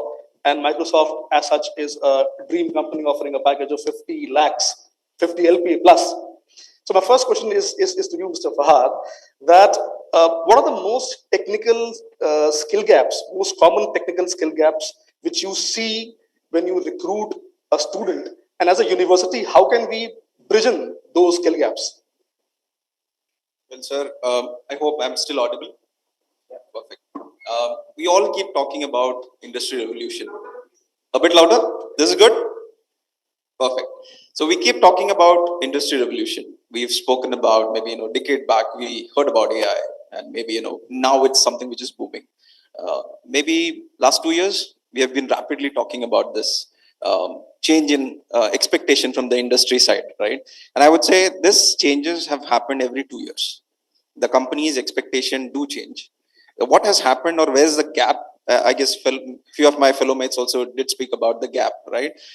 Is where the university is teaching, where the industry is moving, and how the students are preparing. I have 3 to 4 pointers. Maybe I'll try to keep it very simple. One is we talk about industry and academic partnership, and we are still in that legacy of creating MOUs. We are in the legacy of creating maybe a small hub within the university and so on. But the investment has to go more in terms of making student ready, not just creating this. And industry do ask. There are a number of big companies that keep asking, I need this very specific skill set. But how much of the companies are willing to spend time? I wouldn't talk about the cost, but the time, it's very less. It can be because of the availability of resource within the company at times, or also the changing factors here, right? That's one. How can we expect a university to probably bridge that gap is one. Rapid change in the university syllabus. I'll keep it simple there. Very in deep coordination or combination of where the industry experts come on board and talk about, not just frame the syllabus, but also give a lecture, not to the students, but also to the faculty members there. We are studying the books that have been written maybe 5 years or 10 years back, which is outdated for me if I'm looking at the quality of students coming in, right? So how are we changing that? We have to train the faculties as well at the same time. That's one. Second, in terms of the expectation is from the students here. Not everything that we talk about the college needs to provide. And unfortunately, one thing is in India, the expectation of getting a person placed lies in the hands of a placement office. While you go to the rest of the world, it's different. It's student who needs to kind of take that motivation or that steps to get placed as well. Unfortunately, in India, we talk about we helping a other person to get placed. That needs to change, and that's a culture, right? The culture of being ready for practical need not be in the 4th year when you're looking out for a job. We have a very simple thing which I keep talking about with my team. It's all about catch them young. Now there is a debate about it, how young. In West, the investment comes probably our students would be in a 10th standard or SSLC, what we call. Right now, there are companies who are targeting folks in 2nd years. Now, debate can be, are they ready engineers? No, they are not. We are not testing any of their skill set. We are testing more of capability, how much they can face the real world, right? The trailer has to start in 2nd year. The film can go on after 4 years as well.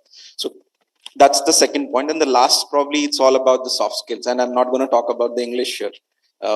English is the medium, what you can communicate and make the other person understand. I wouldn't, probably I would say that maybe next 5 years, there would be chatbots. I guess one of our fellow mate was talking about how technology would change.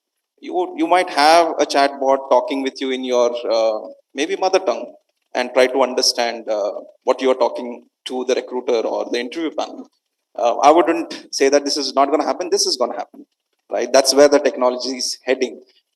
I want students to probably think 3 steps ahead and not what is there today. AI, what we are talking right now is just the tip of the iceberg. This is the J curve. I was just talking with my fellow mate there, Manroop. I was saying, this existed 10 years back. We are just talking today. Let's understand next 5 years, it's going to be way different than what we are talking now. So I guess that's few things that a university and a student needs to collaborate together, where industry needs to provide a stage so that we all come together as a family and make the better world for engineers. And that's what we are expecting from all, and looking forward to it. And probably we'll hear more from our fellow mates here as well. So those probably are my inputs. Thank you. Thank you so much. It's a very insightful thought which you said. See, he said that the onus of the placement lies on the students, primarily. It is your job. We are the facilitators. We can only bring the horse to the pond. I mean, but we can't gunpoint a corporate fraternity that you have come here and take, come here. Since you've come here, take my students. We can't do that. So it is your responsibility. Thank you so much. Building on what you said, lastly, I would want to ask Ms. Nupur Jagdev on that beyond the technical abilities, what soft skills do you prioritize on? Mainly when you recruit students for GenPact. Mind you, GenPact is recruiting the BTech engineering students in bulk. You all are aware about that. Am I right? Yes or no? Ma'am, please. So talking from my experience, when it comes to campus hiring, we know that you don't have an experience. So we don't expect you to be, strong in technical side, right? It's okay if you are average. But when it comes to soft skills, the few skills that we look for in a candidate is, first is communication skills. In an IT industry, communication is vital, especially when you're working in a global team environment. So you work with different people, different stakeholders who are technical and non-technical both. So we look for those graduates who can, simplify technical concepts to the non-technical team members. So communication is vital in a candidate if he's coming from a campus. And second is he should be adaptable and flexible in nature. So IT industry is dynamic in nature, with frequent changes in technology and project requirements. So those candidates who are open to learning new tools and technologies and different methodologies are highly valued. So they need to have that kind of mindset. For example, we recruit many candidates where they have learned Java technology, and later on they get a project on different technology. So they need to be open with that mindset, right? So you see people, they are working on different technologies. They could talk about Gen AI, right? People, they are learning. And in fact, those employees who are working within the same organization, they are also learning that. So if you learn, if you're open to learning these concepts, we highly value those individuals. And next I would mention is you should be collaborative.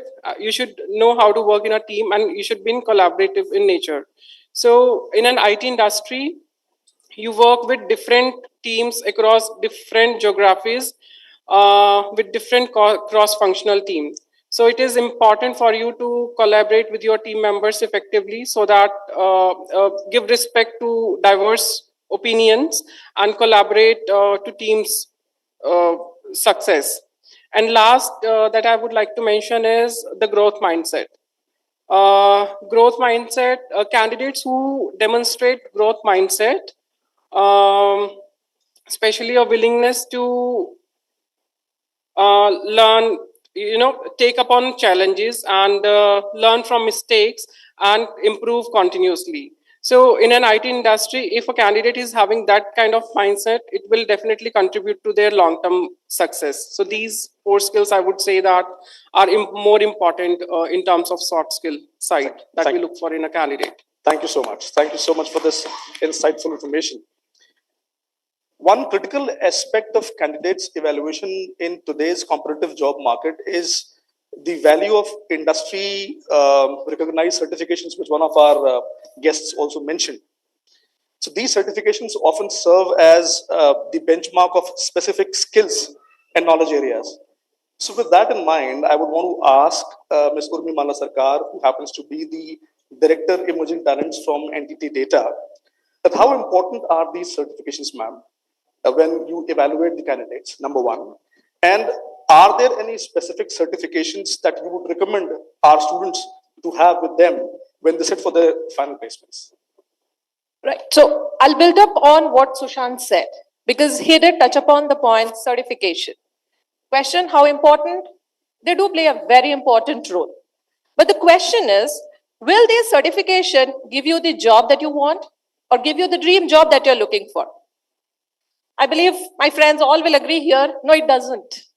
But what it offers you, it offers the interview process. It brings you closer to an interview, right? But it never promises you a job. Now, why does it not promise you a job? Ask that question to yourself, why it doesn't. Because have you taken the path that has been designed by the curriculum or the certification curriculum to achieve that? Have you put in that rigorous effort to achieve that certification? That is very important. Getting a certification, we can all get it, but the way you get it is what makes it the difference, right? Put in that effort to get a certification, right? And that is where you can see the actual difference when you apply or sit for an interview. Now at Entity, when we are recruiting students, we have a very open or a level ground for interviewing. Doesn't matter if you have a certification or if you're not, once you're at the table where we are interviewing you. Because we interview based on your competency, based on your skill, based on your knowledge and the application of that knowledge. That is what we are interviewing. So as I said in the beginning, interviewing, the certification will bring you for the interview, but end of the day, it's all that you have, you have honed, or the skills that you have learned is what you're going to get out of. Now, certification also has a value because certification brings you closer to what's running in the industry. They teaches you what is the current trend or what is needed or at the moment running in the industry. So that's where it helps you keeping yourself abreast from the rest of the crowd. So please ensure you do the certification, but at the same time, go travel that path to get that certificate. At the same time, I believe even the college, even the placement department need to ensure that your duty or role does not ensure students enrolling for certification, but putting out contests, bringing out hackathons, just to see that you're able to apply that certification knowledge in the real life. That is what, as a team, when we all work together, is what we can achieve. So this is my input, and asking so at Entity, we recruit students who are certified on technology like Salesforce, ServiceNow, AWS, and these are currently, which is trending in the industry as well. So AWS, your DevOps, your full stack, these are very important certificates. Please go out, not only get the certificates, but travel that path of achieving that certificate. Use that hours that is prescribed to get that certificate, because that is where it will create the differentiation. Thank you. Thank you. Thank you so much. I mean, it's So Rajat, such a... allow me, may I add? Please. So one more thing which is important, when I see a candidate with a certification, instantly one thing's come in our mind. Oh, this guy has that curiosity. He has that mindset of learning. This is what she was talking about. Because in interview, you can't judge whether this person has that learnability or ability to learn more and more or not. But once you see those certifications, at least you are rest assured. Oh, this person has that mindset of learning. This is what is something which is absolutely needed. So that also helps. Thank you. No, you, please. So I didn't plan to speak, but then since you actually touched upon a point, so there was a campus interview where I went, and when I saw the candidates, everyone has done a particular certification. Okay, and it was like because the college actually kind of forced them to do the certification, let's say full stack. Okay, so everyone has done that full stack certification, and when I checked with them, okay, why did you do this certification? No, sir, actually, college said that I have to do it. So see, this is actually the worst answer you can give, right? Because when she rightly pointed out, travel that journey for that certification. Don't just do for the heck of it, as in it won't help you. If you are, certification will end up in a job, provided you actually travel that journey, right? I mean, I have to justify why exactly I wanted to do this certification, and that will lead to this answer of curiosity, right? People will say, oh wow, he became curious and that's the reason he did this certification. AI may not be in your course, let's say, for that matter. Okay, it has just newly come up and it's not there in the course, and you come up with the certification of that, and when the interviewer interviews you and they realize that, oh, I did AI certification because this is something which is trending in the market, and I feel that this is a great area where I can make up my career. Believe me, this won't, I mean, the rest of the interview will be aside and I'll be very impressed with this answer, right? So, Exactly. You know what? The purpose of this panel discussion basically is to hear from their perspective. See, when we sit for the interview, we know that we are well prepared. But what is that which is required by the corporate fraternity? What is their expectation? So that's what we are hearing from them. Thank you so much, both of you, for this addition. Now, as technology continues to evolve, we are witnessing significant shift in the way the companies are also approaching campus placements. With that context in mind, you said about AI, I want to ask Manavji only, who happens to be the CEO and the co-founder of Go Cloud. Mind you, a couple of students are already working with them. So Manavji, the question is that with the advent of AI and automation, how do you envision the role of campus hiring or campus placements changing over the next 5 years now? Okay, I'm not sure of 5 years. Actually, it has changed drastically even now. Earlier, if I have to go for a campus placement, I had to plan a lot of stuff, plan the dates and everything. Today, there's a requirement that comes up and I just call up the college and say, hey, I need so-and-so people. Do you have them? And if I get a go-ahead, within next 2-3 days, the offers are, the interviews are done, the offers are complete, everything is done. Now, I mean, it's not AI, I understand that. It's, virtual interview, it's just the technology part of it. But then the AI is, who touched upon that? Human bot, Siles had touched upon it, right? Who's interviewing you? A bot or a human? That's exactly what this AI is going to do. We already have some platforms who are actually AI enabled, who you just feed them the job description, you feed them the resume, and the entire interview would be driven by the AI part of it. And what I get as a, as a company, I'll get the final result whether I should be hiring this person or not. If I have to hire this person, these are the key skills basis which I should be hiring it. I don't need an interviewer now. I can do one single-handedly. A recruitment person, an HR person, or any management person can do the entire interview process of, let's say 400 people at one go. Earlier, the interview processes used to run for, late nights. We have spent a lot of time, 12 o'clock in the campus and, running campuses for 2 days. Those days are almost gone by now, and in next couple of years, it would be a remote phenomena. People won't even realize that, okay, there was something like this that used to happen. So the best thing is, one, personalized interviews will start happening in terms of,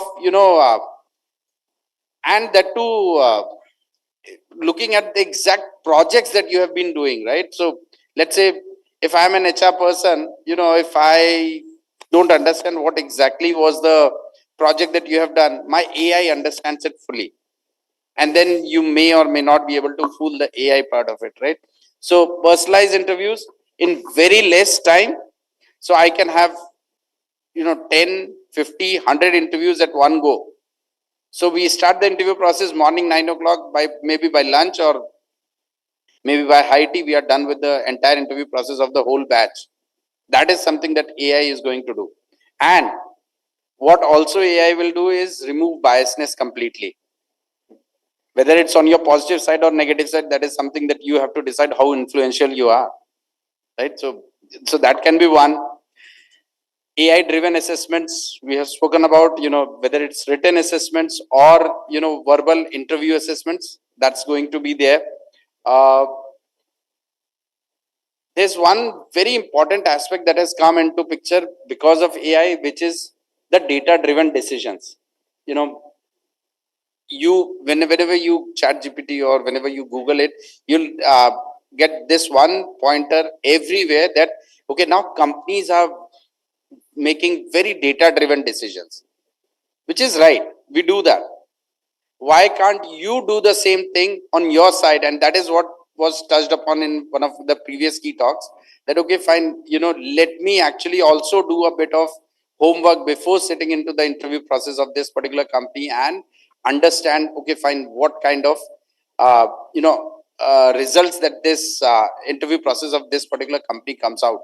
So that is one thing. And the very important aspect that you have to take care of is, when this whole of this AI thing is coming up, your resumes, you have to make sure that they are much focused or much customized to every job description that come from any company. And you can use the AI for that matter for yourself. So don't just see AI as, something which is actually kind of, which has come to punish you or, make your life difficult. AI is, agnostic. You can use it for your benefit. Please go ahead, do use that. AI also is going to, make sure that people who are more AI centric or more AI knowledgeable, the students, they are definitely going to get an edge in terms of the kind of salaries that they draw. So when I want to interview somebody who's got a lot of knowledge on, these latest stuff, I'm absolutely okay to pump up the salary for whatever, if I have come to your campus saying that I'll offer 6 lakhs, I don't mind. And if I get somebody who's exceptionally great on the AI part of it, the salaries will pump up immediately. And this is what AI will do. So, tomorrow it may not happen that, a company may not come with a particular tag that, okay, fine, there's a 3.5 lakh company or there's a 6 lakh company. It would be all customized. I'll come with an open mindset. Okay, I'll interview you. You are not so great. You come at a package of 4.5 lakh. You are exceptional. You come at a package of 10 lakhs. I've been practicing this for last 1 year now. So, yeah.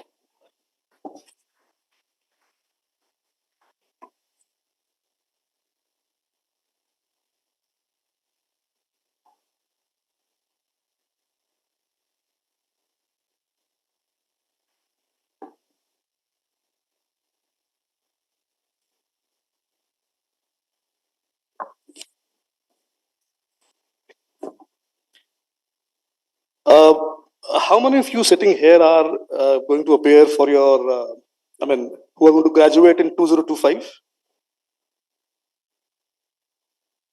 Okay. And how many of you sitting here are going to graduate in 2026? See, in this same hall, I can guarantee we'll have students who will be placed at a package of 25, 30 lakhs above. And in the same hall, we'll have students who will be placed at a package of 10 lakhs below. You know why? Because that will depend on how serious you are in terms of hearing as to what they're saying and how well you are prepared. Your campus placements for the students who are about to get graduated in 2025 has already started. 25 to 30 companies have already participated in the campus placement process. Couple of them have gone empty-handed. Couple of them have also recruited our students. So be serious, because we are just nearing the end of this panel discussion also in a couple of minutes from now. So with AI, as you said, that AI has become more prevalent in campus placements. What steps, I would want to ask Mr. Jashan Joshi, who happens to be the Global Talent Acquisition Head and Intelligence from ZS Associates, that what steps should we as a university take to ensure that our students out there are well prepared to succeed in this ever-changing and competitive job market? Right. Thanks, Rajat. So since morning, actually, everybody is talking about the gaps and what is it that universities should do. I have a slightly different perspective as well, and I'll tell you where I'm coming from. So you look at the people or the panelists here. All of them are from the top companies. We have GCCs, we have Microsoft, we have Philips, we have everybody here, right? Well, I was in one of the global conferences, and they were talking about India as a market, and can there be an alternative for India? Because the costs are going high in India, right? We are no more a cheap labor country, right? We are an expertise center. So that's the reason GCCs are here, Microsoft is here, ZS is here. Now they said, and somebody is saying like, India is still the best, I think we should outsource to India. And somebody asked like, oh, that's great. But can you trust Indians? Can you trust the Indian technology? Can you trust the Indian ecosystem? And the American guy said, and the question was asked by somebody from the South America, as they wanted to build South America as a competition to India. The guy from the America said, if you're not aware, the Indians have reached Mars. Indians have reached the moon. Indians are flying the highest number of rockets in a year after US. See, and okay, there's a gap. There could be gap, but still with that gap, we are still on the top, aren't we? So big round of applause to all the institutions, all the academicians and everybody here. Now, yes, there could be a gap and we can still fix it up. And I won't go too much into it, but I'll tell you where a small gap is.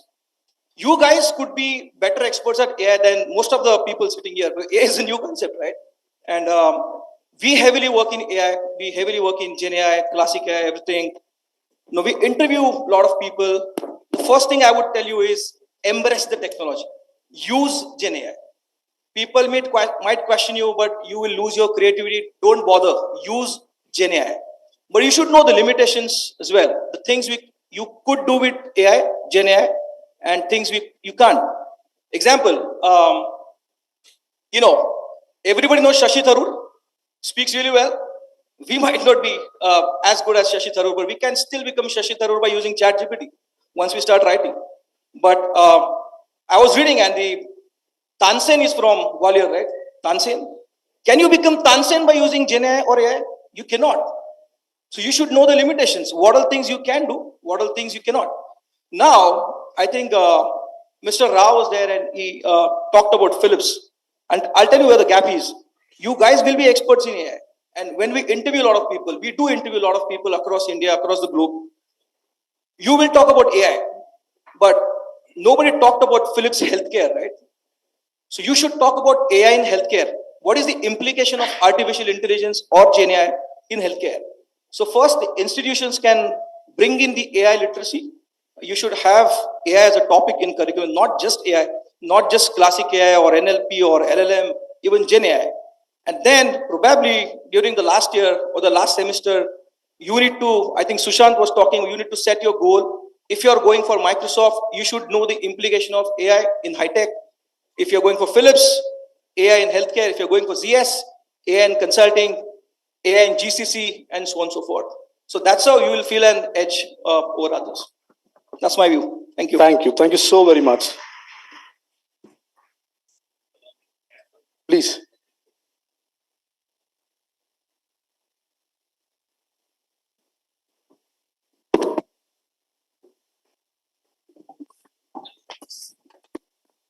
Hello. So last year I was in Germany and I was attending one global seminar. And how many of you have heard about Indeed? Indeed? Great. So the chief strategy officer of Indeed was there and he was talking about one thing. He said, entire Europe is going to have a huge manpower crisis in next 5 to 10 years because they don't have youth. They don't have youth. They don't have even children who are going to be youth in few years. So they are going to have a huge manpower crisis. And you know where they are eyeing on? The entire Europe is eyeing on India. And it's not that just because of this reason, because India has proven track record, what he was talking about, achieving, and India is no more, like you said, it's a cost, I would say low cost center. Now India is a flagship expertise center, and this is what entire Europe is talking about. So what I'm trying to say here is, whatever gap it could be, that could be filled, but there is a future and there is a bright prospect. It's just that how you can understand and scale up yourself. That is something which is very, very important. And all universities and institutions has a very, very pivotal role to play into this. And thanks to all of you, which you are doing a great job on that. So thank you. Thank you. I'm going to ask a very relevant question, which most of my students, ask me for also. When it comes to campus placements, majority of students want to sit only for companies offering higher package. 90% of them would want to sit only for the companies offering a package of 10, 20 lakhs above, in spite of the fact or in spite of realizing whether they have that in them or not. So my question is to Prasoon ji, you only, that in your opinion, is this the right approach, or there are some other parameters which students should consider while they are sitting for the campus placement process? I would say a very tough question. And I will give a different perspective here. And one is, of course, I always say that, and it's also, about the kind of, perception we have created in the society, in the ecosystem. And it starts from taking the admission.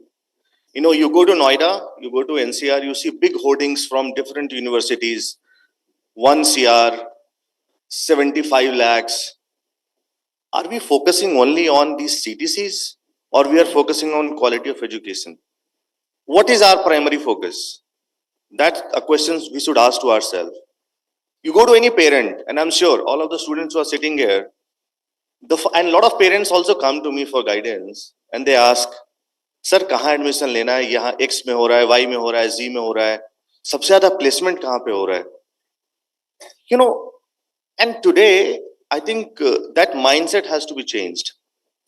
Right from beginning, coming from the parents, and then to the students, and we all are equally accountable and responsible for it. So, I'm sorry, but you have also said, you want to be placed in 25 lakhs company or a 5 lakhs company. Rather, I would say, have you defined where you want to go? And are you going to appear in those companies which is exactly aligned to your career aspiration? You will get many offers, and I'm sorry, I won't take any names, but there are many big organizations who offer 45 lakhs of CTC, but the kind of work you're going to do there is not something which any engineer would like to do. But at the same time, you might get an offer from a company who will offer you 4 lakhs. But the kind of work you're going to start with, that can take you to the heights in maybe 5 years, 6 years down the line. So what is important is, so that's one aspect, the kind of work. Second most important thing, please note it down, guys, most important thing. And you have to do a research for it. The culture of the organization. That is something which is very, very important. What is the end goal or objective of each one of us, even all of us? Happiness, right? If you are get into an organization which is going to literally suck your blood, right? You have a toxic environment, irrespective of 50 lakhs, I don't know, I don't want to say anything, but you may get into a different stressful mindset just because of that. And we have seen it happening a lot in 2021 and in 2022. The whole world had witnessed it, right? That's why all of us are now focusing on mental wellness.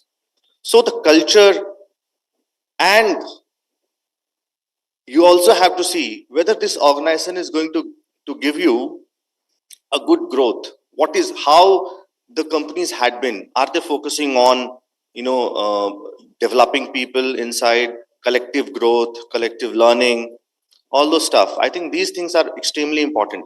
Yes, एक शेर है कि सब जानते हैं कि पैसा खुदा नहीं, पर खुदा की कसम खुदा से कम भी नहीं, right?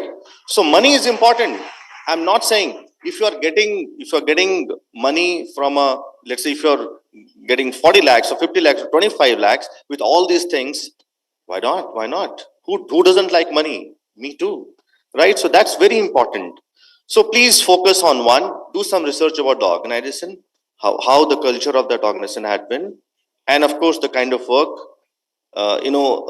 review those organizations, Glassdoor, Ambition Box, your own informal way of doing some research about the organization. You have a lot of alumni, seniors working in different organizations today, right?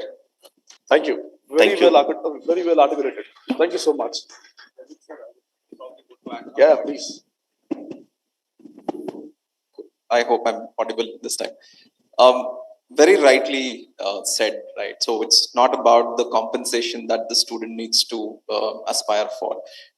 There's one learning that I keep sharing with the student community is that have aspiration for next 2 years. Don't keep it for 5. We have not seen what's going to happen in 5 with the changing technology and expectation, right? One thing is that try and see if you can get interviewed with the companies. Failure is okay, it's part of it. With bigger packages, the number of roles are always minimal, right? But the kind of learning that you get from that interview might help you to crack rest of the 10 companies as well. This is something I have learned. I have failed in 1, but I have passed in 5. And that's where your competitive edge will start building on. I guess compensation, let's keep aside. What you want to do, as rightly said, what is that you need to have in next 2 years, where you want to be, right? Try thinking on those lines. Paisa aayega. Paisa has to run behind you. You should not run at the first step. So that's something I just wanted to add with what beautiful thing my colleague has shared here. Thank you so much. Well defined as well. My second last question, I want to ask Shivat sir. By the way, Shivat sir had been coming to our campus from the last 8-9 years. He was working for Tech Systems, and he was the one in those days in 2014-15 when he used to offer us a package of 6 lakhs that time. So he'd been taking many of our students, and majority of my alums are still working with Tech Systems. Now, on behalf of, you all have perhaps seen that, but I'm posing this question to you, sir. That you may have gone to many campuses, you may have given them the offers, but you may have seen that when it comes to onboarding, students don't join. They renege the offer, they decline the offer, right? Now, when they decline the offer, what impact does it has on their universities, number one, and what impact it has on their juniors, the junior batches who are supposed to come, and what impact it has on the placement department? Because when we have to come to you again to invite you for the campus placement next year, do you take us seriously? Good. मार के ये मत पूछो कि लगा क्या. It hurts. It hurt both ways, right? One who is hitting and one who got hit. Yeah, offer decline is fine. See, most of the talent acquisition guys are shameless fellows. They can take a no. But all of us can take a no. It's absolutely fine, right? But what we can't take is you start from Gwalior and you don't end up in Bangalore joining a company X. This is something none of us can take, correct? It may be X, Y, Z, whatever reasons, but you accept something, right? You stick to it. You don't accept, you decline, it's fine. Decline is absolutely fine, but you are making that announcement well in advance, telling boss, I'm not taking your offer, you are not fit for me. That's okay, we can take it. But don't accept the offer and then turn it off. It's like श्राप लगेगा. तुमको नहीं, तुम्हारे वंशज को. That is the effect that it will have, right? A decline that happens because all the companies, basically talent acquisition runs on data, right? We know across the country, we have gone to 25 colleges, we have offered 75 people, 10 of them are from this, 12 of them are from this. That percentage calculation somebody does. Every talent acquisition team would have an analytical guy telling boss, यहाँ पे मत जाओ, student का जो है वो ठीक नहीं है. You won't get, you will just waste 2 days time there. So what you do or what you are getting is probably a small portion of what your seniors have left for you, and decide on what you would want to leave for your for the students coming next. And again, that's one aspect of it, right? The second aspect of it, if you look across our country, right, about 7.5 million graduate out every year across all streams. How many of them get placed in campus? Not even 1%. 1%. You're eating into somebody else's potential opportunity. You may not like a 500 rupee job, but there is somebody who is aspiring to get a 100 rupee job, right? You just look at it. Just because you are good in a thing, you get selected in multiple companies and you don't take that offer. Companies, obviously, they are smarter. They always plan a buffer. They have a COLA. If I have to onboard 75, I know I have to offer 100. Right? All of them would have done it. Shamelessly, we do it. And the company also is okay, because if there are 80 people, we take in 80. But of that 75, though we offer 100, we don't get 75, we end up getting 60. That is when somebody like me would tell boss, Rajat, मैं नहीं आऊँगा यार, तेरे students अच्छे नहीं हैं.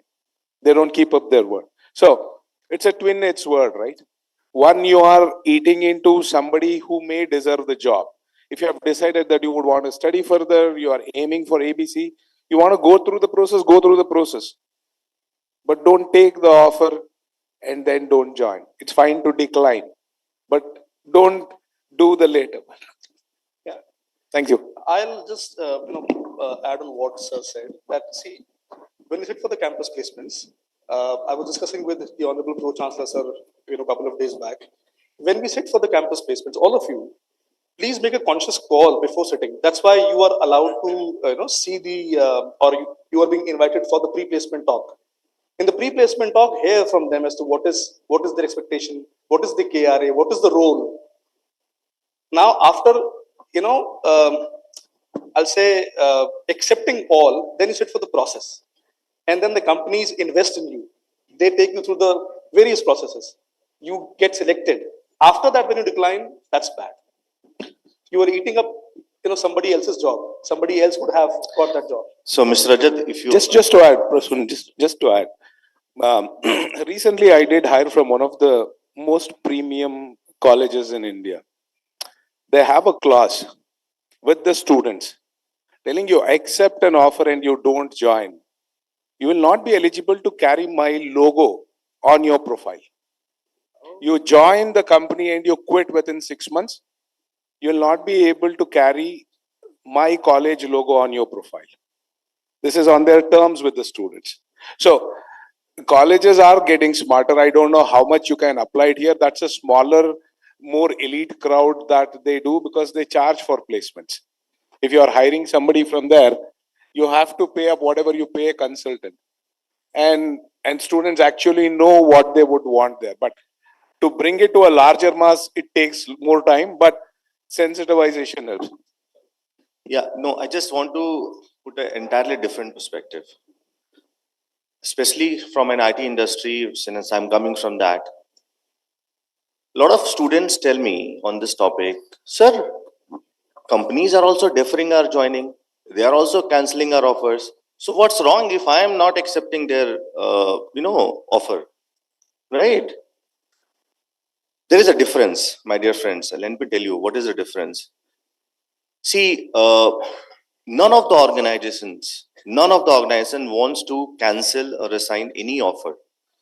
There are certain business circumstances, right? And we all need to understand it. At the same time, when an organization is canceling the offer, they try to give an explanation. In most of the cases I'm talking about, with time, oh, this is happening, this is happening, this is canceling the offer is the last bit what they do. But students, they ghost. On the day of joining, we are standing with a garland outside the office premises waiting for Mr. X, and Mr. X is nowhere. That's not the right attitude. Please inform well in advance. Let other organizations also plan the things accordingly, and it will have, I'm telling you, I'm not sugarcoating, it will have a negative impact on the university. If students from Amity will not join, my delivery folks will say, from which colleges you had maximum dropouts? Amity, don't go there. Let me be very honest. In spite of Rajat treating me very well, coming to me multiple times, I won't be able to come to Amity. And this is true for most of the organizations. You are the torch bearer. You are the one who are also going to spoil the upcoming students for your university if you're going to do that. Right? Karma, yahi hai. Thank you. Exactly, and just another 30 seconds. It actually also, for me, when we talk about, and if this declines happen at the last moment, it also, by inherently, and it's human nature, we start feeling that, oh, this is the value, this is the culture that the college or university is developing within the students. And with no fault of the institution or the university, that is how they start getting tagged. And if it happens with me and she asks me, Acha, I got a call from XYZ university, how's that university? You might have declined my offer for right reasons, but then I convey my reasons to her saying that, oh, I didn't get a great response from them. And another worst thing is, logic is very simple. Let's say I want to recruit only 2 people from this institution, and I recruited 2. For some genuine reasons, those 2 declined in the last moment without communication. It's very tough for me to come back again. I mean, I'm just giving you a very logical thinking. Just to add, it's a small community. It's a small community and well knit, right? The lady sitting there holds a key for one of the groups which is there, and everything is spilled out there. A college aisa hai karke, it is very Informative work. it's a very informative group that way. So, jo boge wohi paoge. Now, as we wrap up this panel discussion, I would want to ask one final question to Mr. Ashish Banka, who happens to be the head human capital for Tidalwise. In your view, what changes do you foresee in campus placements landscape in next coming years now? So Thank that you so my much, students are prepared enough. Rajat, for asking that question. My fellow panelists have spoken a lot about AI, self-improvement, what you are. But यहाँ पे जितने जन बैठे हैं उनकी सबकी एक कहानी है, एक हमारी कहानी है और एक आपकी कहानी। इसी कहानी पे मैं 2 लफ्ज बोल के and I will share a story which will give your answer to. हमारी कहानी हम ही को पता है, बर्बाद जवानी हम ही को पता है। लोग कहते हैं जिंदा तो है हम, कैसे हैं जिंदा बस हम ही को पता है। So I'll share a story which will answer Dr. Rajat's question. और आप लोग स्टोरी को बहुत ध्यान से सुनना, बहुत दिलचस्प कहानी है। बहुत साल पहले कोलकाता के बहुत छोटे से गांव में एक बूढ़ी दादी रहती थी। गांव में रहते थे, चॉल सिस्टम में, रो हाउसेस में। शाम को 4 बजे वो आ जाती थी और सब बच्चे आके उनसे कहानी सुनते थे। बहुत चाव से कहानी सुनते थे कि क्या बोल रही है, और बहुत अच्छी अच्छी बातें बताती थी दादी अम्मा, बहुत अच्छी बातें। थोड़ा थोड़ा कारवा बढ़ते गया, कभी 2 बच्चे आए, 4 बच्चे आए, फिर जितने भी छोटे छोटे बच्चे थे वो जाके वहां पे बैठ जाते थे। और वो उनको उस समय ना बहुत अच्छा लगता था, अच्छी अच्छी बातें बताना कि आप जीवन में ये करो करो। अचानक काफी जन बैठे थे, एक दिन एक बच्चा बैठा था तो कहानी सुना रही थी दादी अम्मा। अचानक एक बहुत काली गाड़ी वहां से गुजरी, बहुत बड़ी काली गाड़ी। तो उस बच्चे ने घूम के देखा और दादी अम्मा को उसने सुना नहीं। तो दादी अम्मा ने देखा कि वो बच्चा गाड़ी देख रहा है, मेरी बातें नहीं सुन रहा है, तो बहुत ऑफेंड हो गई। उन्होंने जोरदार एक चमाटा लगाया उस बच्चे को। बोले क्या कर रहे हो? बोले सुन नहीं रहे कहानी? बोले नहीं दादी अम्मा, मैं वो देख रहा था, एक गाड़ी जा रही थी। अच्छा क्या है उस गाड़ी में ऐसा? वो तो गाड़ी चली गई, मैं तो रोज कहानी सुना रही हूँ। तो बहुत बड़ी थी, तो मैं उसमें क्या कभी बैठ पाऊंगा क्या? उसका बच्चे का सवाल था। दादी अम्मा ने बोला बैठ पाओगे? उसमें तभी बैठना जब वो गाड़ी तुम्हारी हो और ड्राइवर को पैसा करके आप दे सको। वो दादी अम्मा मेरी दादी थी और बच्चा मैं था। तो चेंजेस इन टेक्नोलॉजी और ये सब होता रहेगा, बदलाव आप लोग लाएंगे। दो चेंज जो हमारी तरफ से आएगा इंडस्ट्री की तरफ से, वो दो, one is gig economy and second is talent exchange. In cradle wise हम लोग की हेड काउंट 150 है इंडिया में, पेटेंटेड ऑर्गेनाइजेशन में, और हर पोजीशन के लिए हम लोग कम से कम 1500 लोग स्क्रीन करते हैं। तो ऐसा कोई इंस्टीट्यूट बसता नहीं है जहाँ पे मत्था टेक के हम लोग नहीं आते, मैं नहीं आता। 17 राउंड के बाद कोई ऑफर होता है तो उसको ब्लैंक चेक ऑफर हो जाता है। That's how our organization works. So what I've realized last 2 years in Cradlewise, that the difference will not come from us, the difference will come from you all. What we will bring is, we will not come back to you with placements ki aao placement karo aur ye sab nahi hone wala. क्या होगा कि आप decide करोगे कि आप Microsoft के पास जाओगे, क्रेडलवाइज के पास आओगे या फिलिप्स के पास जाओगे, और आपको पर आवर बेसिस पे या पर डे बेसिस पे कौन ज्यादा पैसा दे रहा है, क्योंकि आप अपना टेक्नोलॉजी सब जगह यूज कर पाओ। This will be one change. Second will be talent exchange which is happening, कि can I share Microsoft's bench resource with Cradlewise, और I can allow Cradlewise resource to go back and work on weekend so that the projects are not clashing, and this is a solution for moonlighting also. I feel the change from us will come as the technology progresses, but the change from within you all will come. And to end, I will just say about this change to all of you is, पानी और पसीने में बड़ा अंतर है, पत्थर और नगीने में बड़ा अंतर है। प्लेसमेंट की जद्दोजहद में अपने आप को झोंकने वालों, दिल से जॉब करने में और निभाने में बड़ा अंतर है। Thank you. Thank you so much, Mr. Ashish. I mean, I'm sure as much as I have enjoyed in posing questions to them, you all must have enjoyed their answers as well. Thank you to all our esteemed panelists for expert advice, perspective, insight on campus placements. I'm sure my audience must have gained much out of it. Students, remember, campus placements is just not about getting a job. It's about the right fitment as well. So with that, I thank all my esteemed panelists for taking time out and joining me for this panel discussion. Thank you so very much, all of you. Thank you, sir, and esteemed panelists.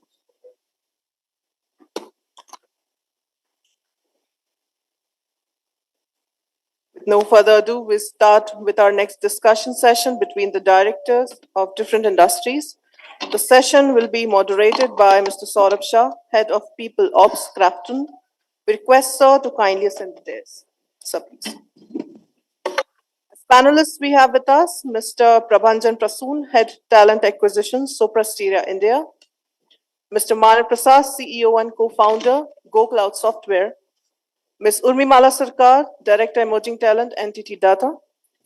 We also request Mr. Swarnanidhi Rao, Lead Early Career Talent India, Philips, to kindly join the panelists on the dais. Sir, please.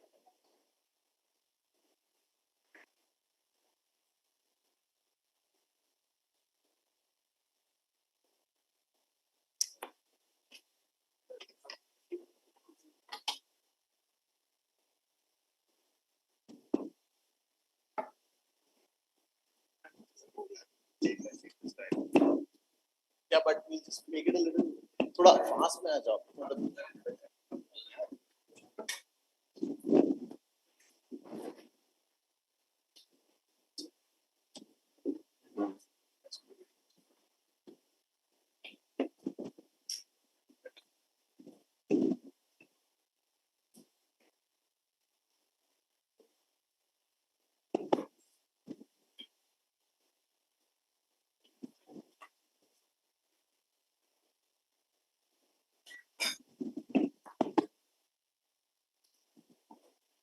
I'm glad to be back on the stage. And this time I'm carrying a mobile so that I don't forget. I'm extremely honored to be joined by stalwarts in the people space. And the journey for the next 25 minutes is going to be to learn from them how they have traversed through different aspects in their life, gain some wonderful insights, learn through that journey, put some difficult questions to them, because that's a sweet spot I have, right? I'm sitting in between both the sides and I don't have anything to do but ask questions, which is the best role anybody can get. But as I said, it's an indeed honor, and thank you, Amity University, Madhya Pradesh, for this opportunity to interact with these legends in the people space, and which will help us delve into this topic and understand their perspective. The way we'll go is I've got 4 topics in mind, which I would want each one of you to share insights. We will have a conversation. So we'll start with the topic and each one of you can give a perspective. Let's keep it short so that we cover all the 4 topics. And then I've got a very interesting fireside chat, which you guys don't know what I'm going to ask you, but you're bound to answer because I'm the one who's asking questions and you have to answer. So my first, and I am a firm believer of BCD of life. There are 2 things which are beyond our control. One is birth, that is the B, and the next one is D, that is death. So between B and D, there's an amazing letter or alphabet, which is B और D के बीच में क्या होता है? C. So that C is the choice we make in life. And I think this conversation is about the choices these individuals have made through this journey, and how did they make sure that these choices which they made, help them make the change in themselves and create a change around them and become a champion in the space they operate. So this is all going to be about BCD, and then let's delve through it. So my first point is, we've heard so much about campus placement, and let's start, Manav, with you. What is the future of campus placement? What are going to be the challenges and opportunities? How do you see all of this? As in future of campus placement, I believe it's actually getting better day by day. But then this is the viewpoint of people sitting on this side of the table. And why I say that it's actually getting better day by day, because I'm getting better choices day by day, which also actually means that things are getting difficult for you day by day, right? So we always talk of demand and supply. Okay, so there's a demand. In fact, sorry, I wanted to make this point even in my last talk.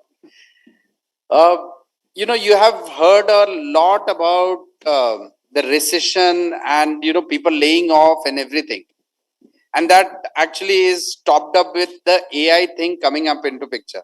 And this has translated that, should I be worried as a fresh engineer who's about to come out of the college? I just want to put another data point across is the industry is still hiring at a very high pace. So aren't both of these things contradictory? There's a place where people are laying off. There's a place where there's a lot of recession kind of thing is going on, but then there's a place where a lot of hiring is also happening. So what does this mean? This actually means it's the survival of the fittest. You have to become worthy, and believe me, the opportunities are excellent. So I personally don't believe that the situation looks bleak. No, I think it's better. I'll tell you the reason. 3.5 years back when I started, in fact 5 years back when I started my first startup, the package that I gave for the freshers was around 3.5 lakh, because we were a startup and we didn't want it to, and it was bootstrapped, we didn't want it to pay too much from our pocket. The second startup that I started 3.5 years back, I started with a package of 5 lakhs. This year, I have offered a candidate who's about to join us in the coming year, 2025, a package of 8.5 lakhs. So, you know, if a startup can afford this much of salary, I think the situation is great. It all depends on you. What Prasoon also said in the last session, that, you know, everything will be driven by you. So up to you. That's it. Yeah, thank you, Manav. Thank you for that bright picture, because you know every second day we hear a very gloomy picture. Urmila, what is your take on you know, the future of placements, and probably if you can build on what Manav had to say, and give a perspective from entity you know, standpoint, that how do you look at the future of placements for entity? Right. First of all, a very apt question for today's you know, gathering here.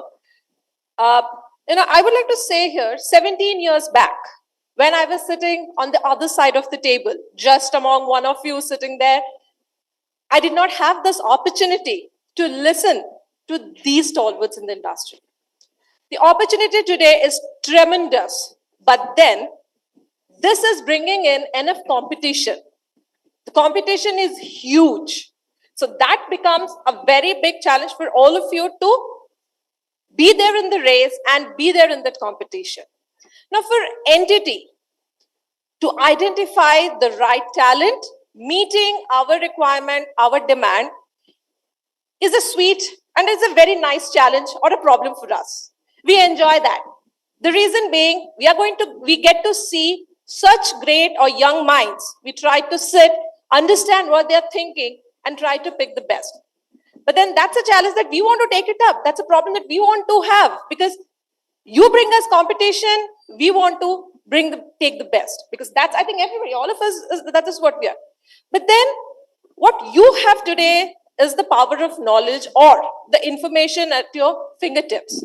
What you need to do is use that.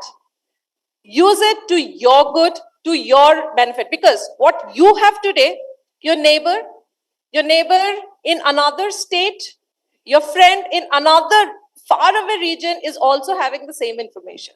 So it's how you are translating it, how you are using it. Make out whatever challenges, make it your opportunity to work on it and bring it. So that is just two things that I want to have. Sure. Thanks, Urmila. Prasoon, I want to understand, what are the challenges from your perspective you see into campus hiring?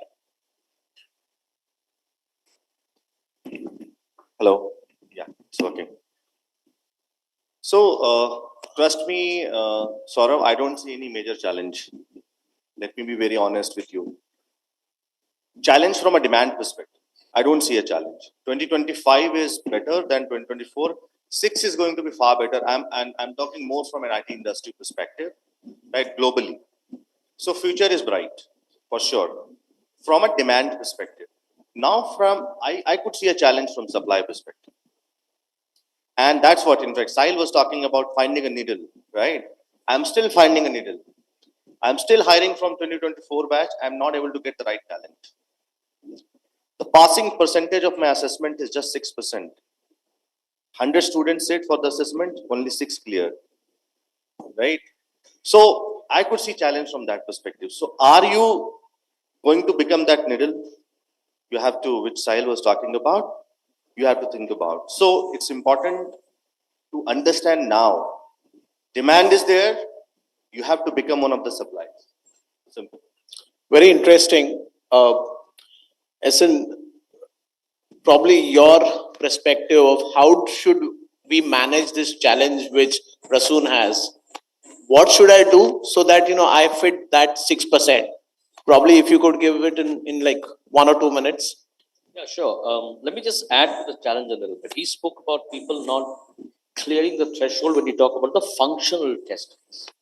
In our line of hiring, one of the very important pieces is that most of you students, especially with the engineering background, right from your 8th or probably when you're doing your 10th, you made your mind up that I want to be an engineer.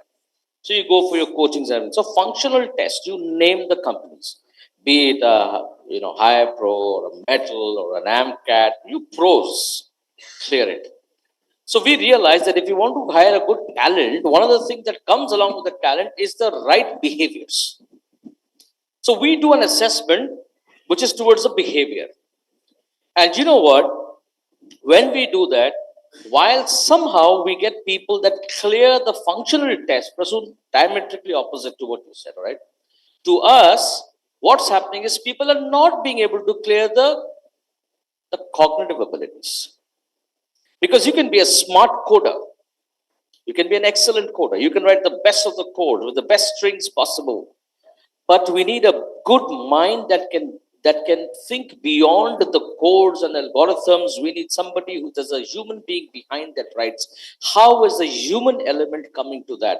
See, why is that important? You look at the world and the innovations that have happened. Innovations were made and people were put around the innovations to use the innovations. Give me an example. The tape recorders. Cassettes were made, you just put it and play. Look at your phones. You had a dial pad, dial and use it. Today, you have the experience of the touch. You now have the IR, you have the VRs in front of you. So people, how technology has changed is they put people in the center and technology around that to help the individual. It's people-centric approaches.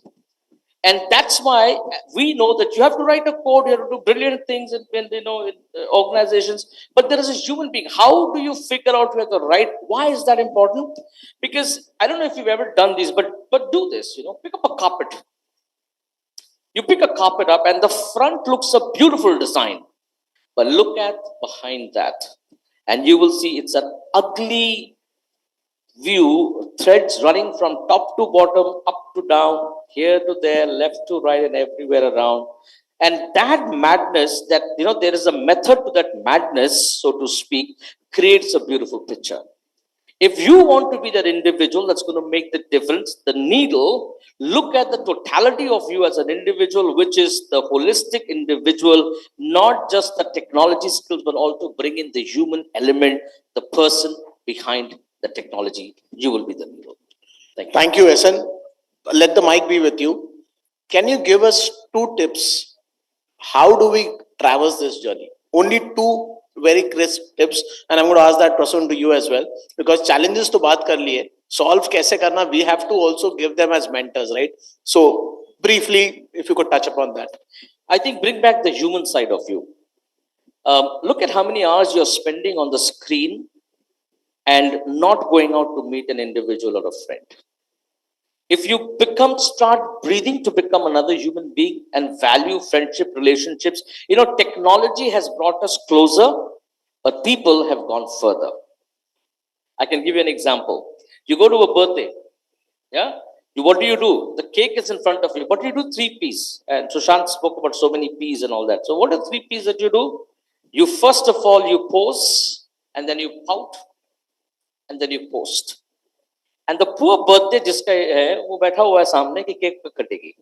Bring the human element back. Start thinking beyond that particular moment and then you put that poster. If people are not liking it, you're moving to a depression. Oh, this fellow, he wrote this. Acha, isko post karne to fir main dikhata hu isko. Move closer to individual first thing. The second thing that I will see is develop yourself as an individual that operates not just on the 2 realms of running like a horse with blinders.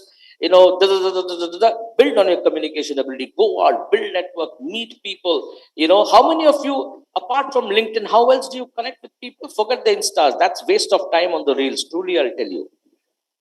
You swipe, you look, fingers are paining. Look at the different kind of diseases that will come in with your fingertips because you keep using those things. And I'm not saying those are bad. What I'm saying is strike the balance to say all this and no more.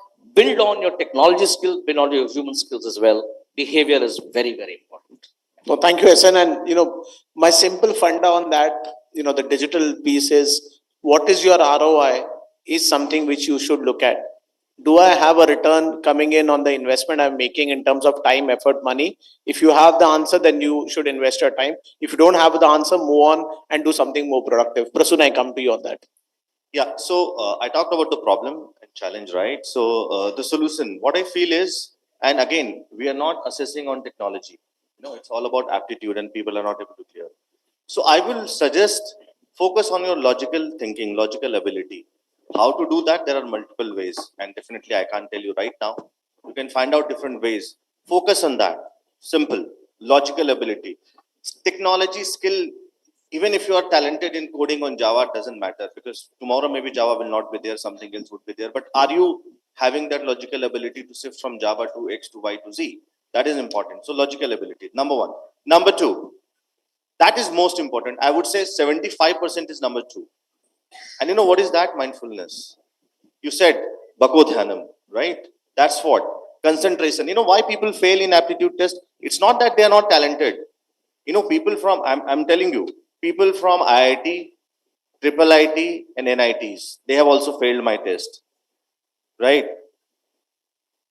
So it's not that they don't have talent and brain and mind. No, you have to prove yourself in 45 minutes. So concentration, mindfulness, right? You should be focused on what you're doing then and there. So practice that, right? Practice that. It's very important. Two things. That's it. Thank you, Prasun. Saurabh, I just want to add 15 seconds to his point. While I completely agree with you, Prasun, on things that you have said, I just want to touch base upon the technical aspect of it.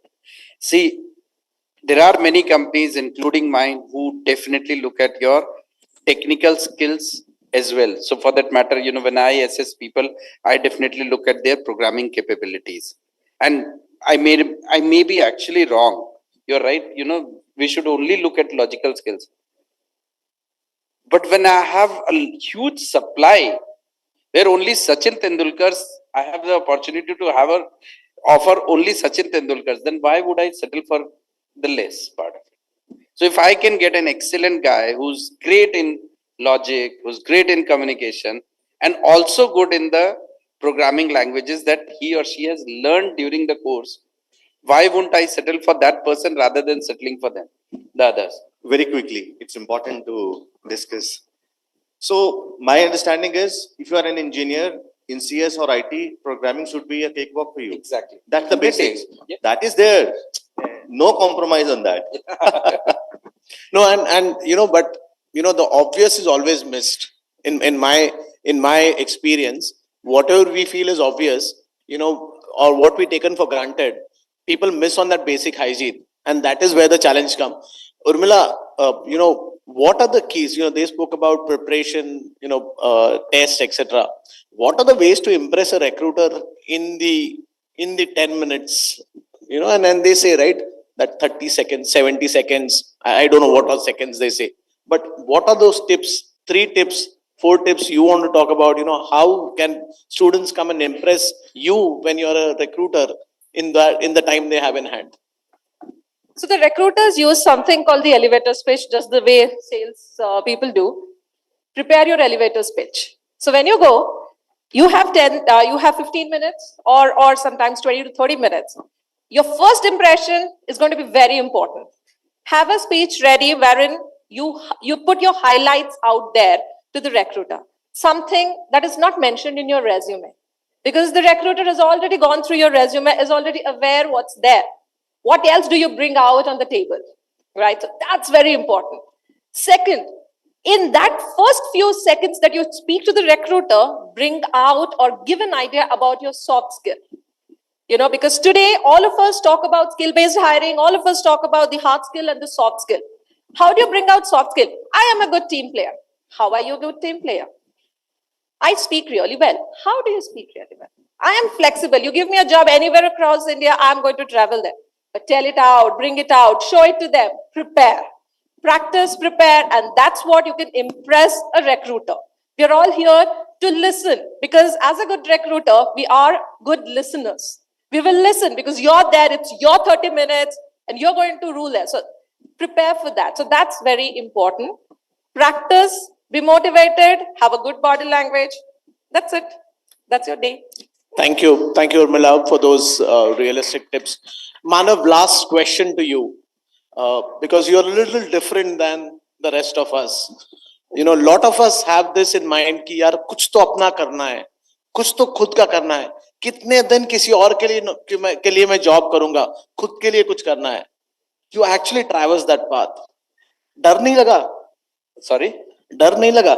Or you knew that डर के आगे जीत है? Nothing. You had 7-Up. Okay. Thanks. I mean, So, you know, so basically I want to understand from you, entrepreneurship or startup as an alternate career path. How did you go in that journey? You have literally 45 seconds. Thank you. Yeah. Okay. I'll go back to what Urmila said in the last session. You know, live that journey. That journey is important.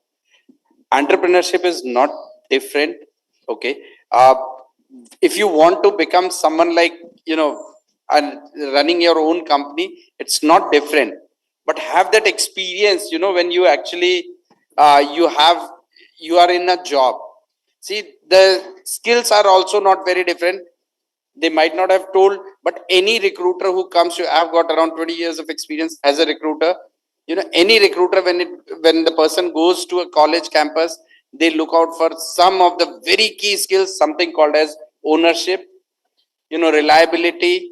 These are all soft skills. Okay. So when you speak to a recruiter or an HR person or a CEO of a company, you always have to show that, okay, fine, you know what, you give me a responsibility, I'll get it done for you. If I have that thing, you know, in a candidate, you know, leave everything. I'm fine with it. You know, I would like to hire this person. Thank you, Manav. I think you needed 5 seconds. Not more than 10 seconds. You want to impress your interviewer? Follow this 5 acronyms that I'll share with you. Your responses should have a situation, the task you took, the action, the result, your reflection. Your job is done. Thank you. Thank you. One question each, and you have 5 seconds.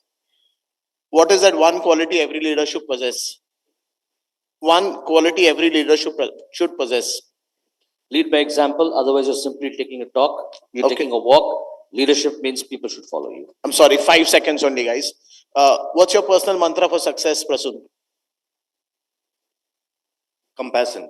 Compassion. One superpower you have and a superpower you would want to have. A great team and motivation, self-motivation. Okay. What was your creative excuse for missing a deadline? This was bad question. Okay. Okay. No, so the creative answer to this is I didn't understand the question. Thank you so much. I didn't understand the problem statement. Thank you, panel members. Wonderful asking you questions. Sorry for putting you in spot. I would only conclude by saying that मंजिलें उन्हीं को मिलती है, जिनके सपनों में जान होती है, पंखों से कुछ नहीं होता, हौसलों से उड़ान होती है. All the best, my dear friends. Thank you, sir, and all the esteemed panelists. You're requested to please take your seats in front.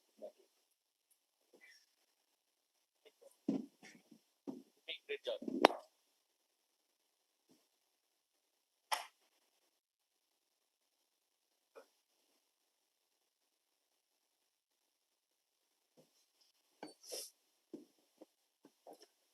During the panel discussion, our esteemed delegates from different industries deliberated on issues pertaining to significant challenges which the campus and corporate face at the time of recruitment.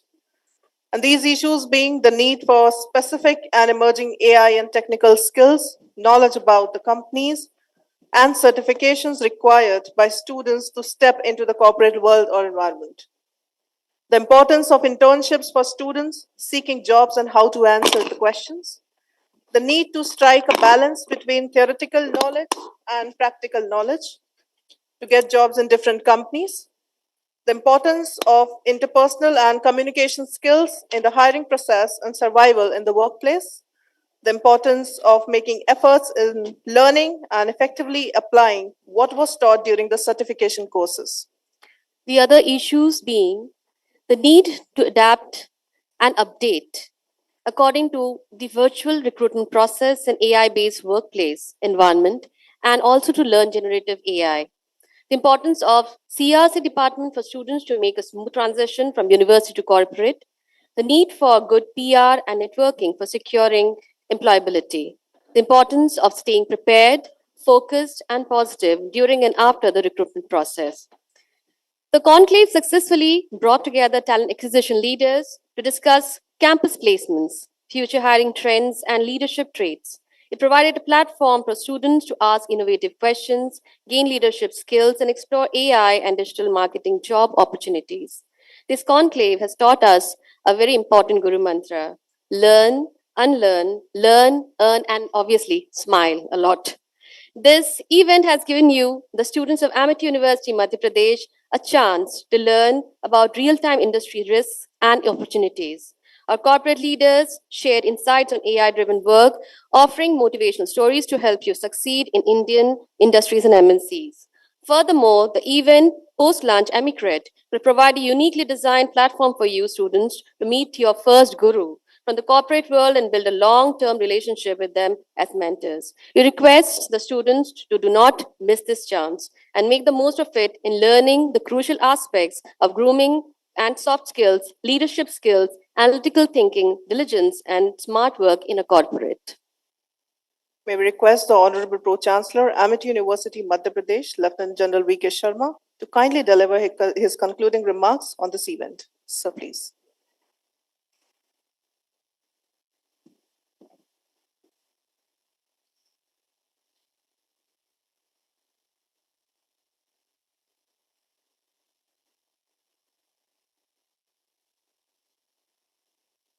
Dr. Asim Chauhan was supposed to be addressing this, but he is right now traveling, it's not available. So I will just conclude the session. That's been done in an excellent manner.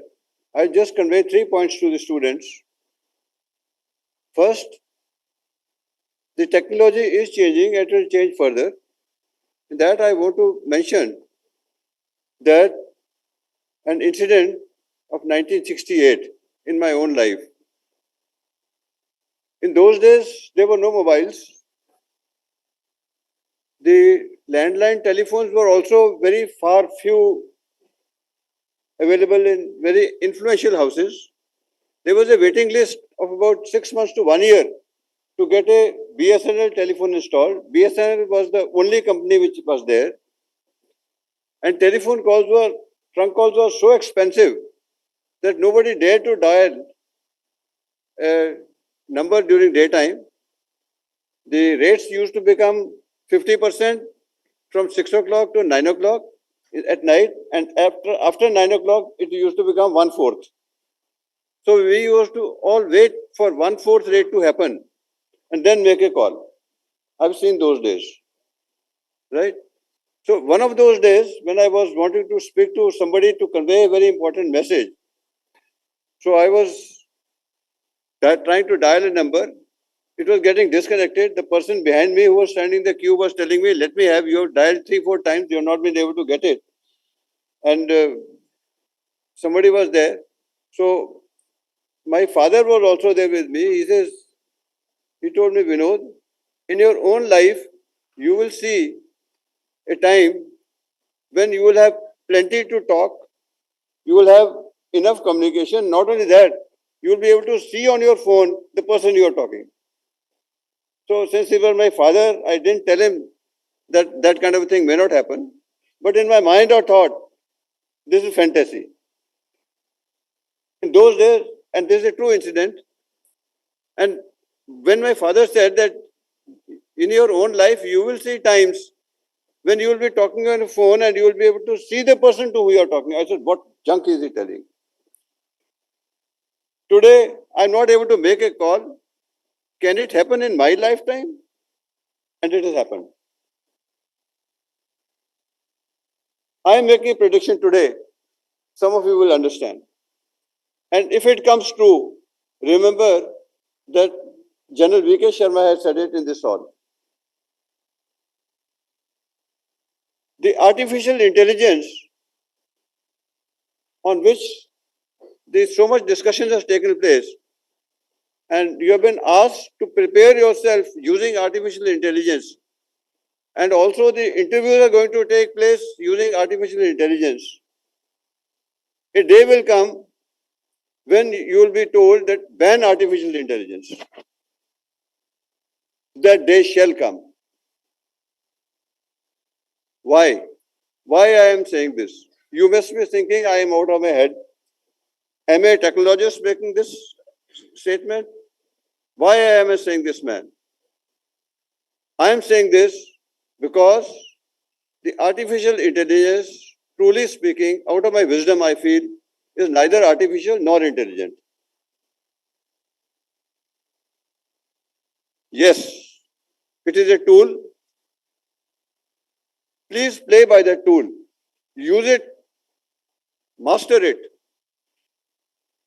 Today morning, I typed on AI, what are the attributes of a student to be placeable? What are the attributes of a student to be placeable? Those attributes which I got, today, one of the speakers, without naming, exactly told those attributes. And when he was talking, I knew the next point was going to be this. Because I have also searched it. With the same AI, a time will come, if you have used AI, when you are in an interview, the interviewer will tell you, your next answer is going to be this. Because he has also searched from AI. AI will get the same answer to everyone. It's not going to get different answers. So therefore, students, be aware. AI is a tool. It is your slave. Do not let it master you. Want to impress someone? Now I'll give you another hint. I'll give you a hint. Impress someone, see the answer in AI, think what is not in AI and give that answer. Then you will be able to impress. Your mind should function above AI because AI is created by us. AI is our slave and not our master. Just remember that. Innovation is something which is unique, which nobody can overcome, right? There was I again go back in my times, old times, there was a war of sales between Coca-Cola and Pepsi. Today, nobody drinks Coca-Cola and not young. Those people, of course, except for the younger lot. I'm sure people avoid Coca-Cola and Pepsi both because aerated drinks now it has been accepted. Even Coca-Cola says that don't drink us. Right? Right. Today, there's a different, but I'm talking about way back. In 60s, when they were Pepsi and Coca-Cola, both were companies vying against each other to get supremacy. So they were a young group like you who was sitting there, and then it was asked, the question was asked, how can we make our brand better? And they were one fellow got up who was not speaking. He said, I think you're not speaking, you'll be rejected. He just got up. He said, can I say 2 words? He said, no, time is up. Time is up. No. So just 2 words I will say. He said, yes. He said, can it?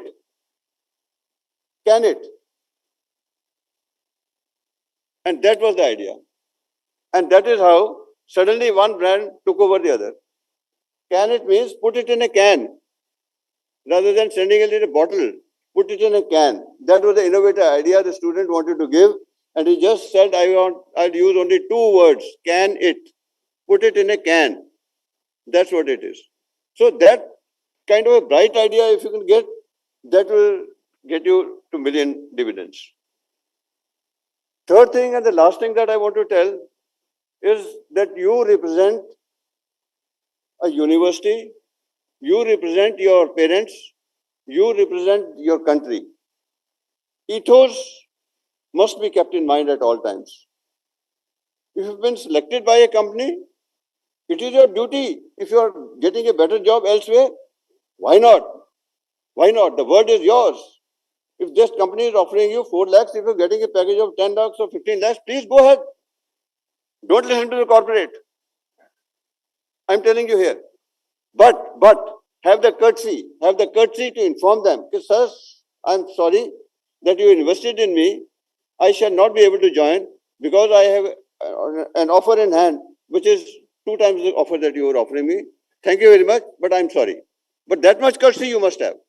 Rather than not going, कि मेरा क्या कर लेंगे अब? क्या कर लेंगे? करेंगे कुछ नहीं, तुम्हारा कुछ नहीं करेंगे, लेकिन आप यूनिवर्सिटी का नाम डुबो दोगे. आपको क्या फर्क पड़ता है? आप तो चले गए, फर्क नहीं पड़ेगा, लेकिन आपकी आत्मा कहीं के कहनी चाहिए जरूर कि मैंने यूनिवर्सिटी का नाम डुबो दिया, गलत काम किया है. तो ethos, integrity, honesty everywhere must stay, and that should be your hallmark. So thank you very much, sir. Thank you for all the industry leaders who have said. Wish you all the very best, and we have had a wonderful time, and we are waiting for more to come. Thank you.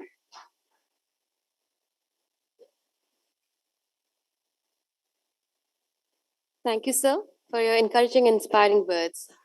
Now, we would like to request officiating Vice Chancellor, Pro Vice Chancellor Research, Registrar, to kindly join the Honorable Pro Chancellor on stage. Sir, please. We'd also like to request the convener of the event, Dr. Rajat Pathak, to please ascend the dais to present a token of gratitude to our esteemed delegates and dignitaries.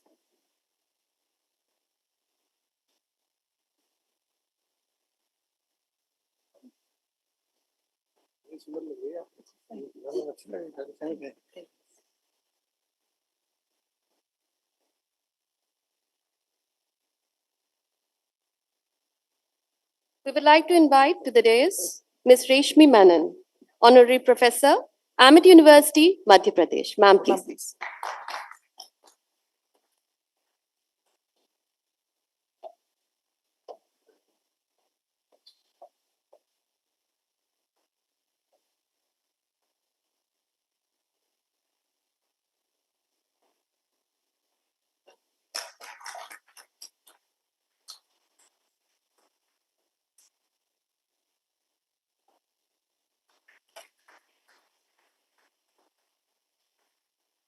Thank you, ma'am.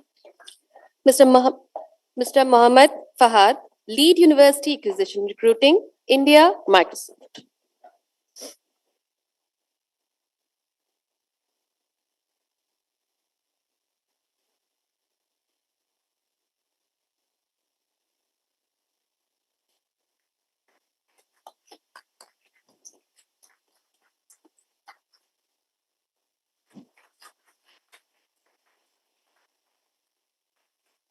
Thank you, sir. Mr. Sahil Nair, HR Leader Influencer, KPMG. Sir, please.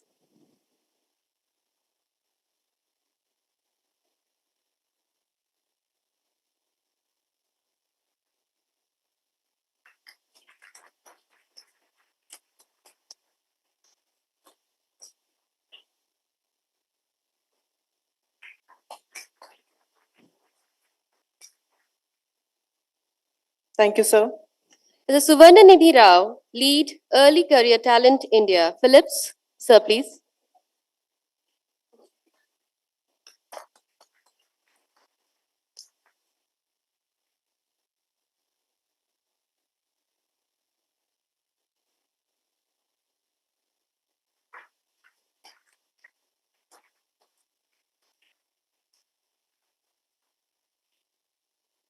Thank you, sir. Mr. Manroop Singh Sehmi, Head, Talent Acquisition and University Relations, Xperi. Sir, please.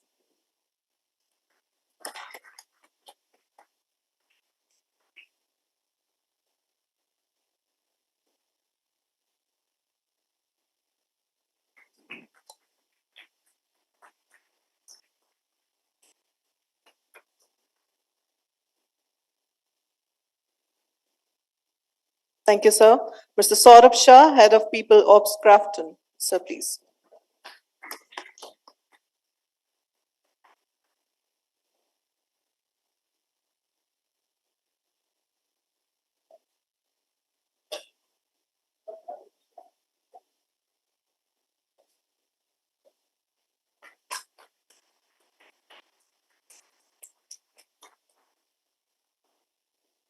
Thank you, sir.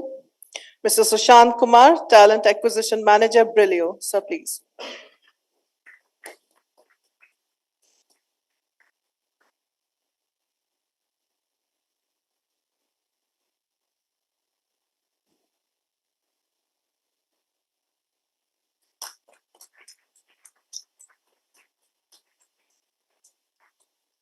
Thank you, sir.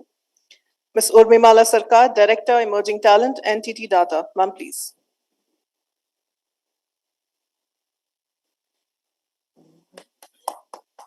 Ladies and gentlemen, please put your hands together.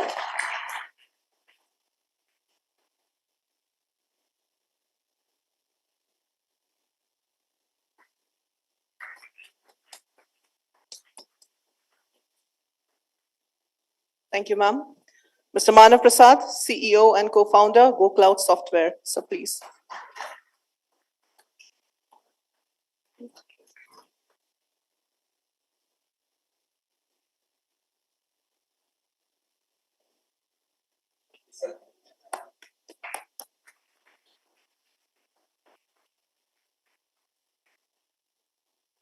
Thank you, sir. Mr. Jashan Joshi, Global Head of Talent Sourcing and Intelligence, ZS Associates. So please.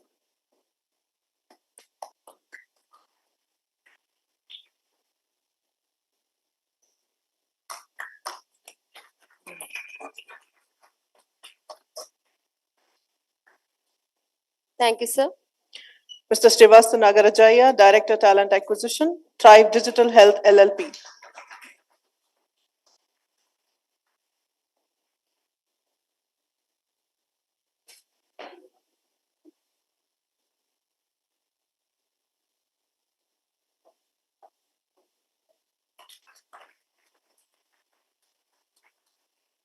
Thank you, sir. Mr. Ashish Banka, Head, Human Capital, Prittlewise. Sir, please.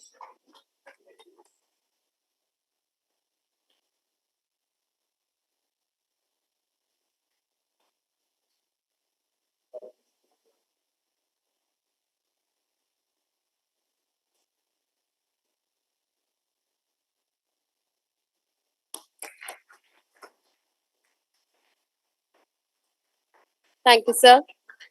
Mr. Pravanjan Prasoon, Head Talent Acquisition, Soprasteria, India. Sir, please.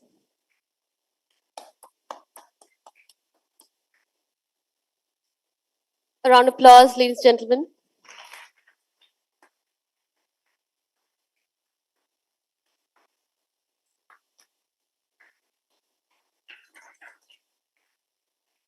Thank you, sir.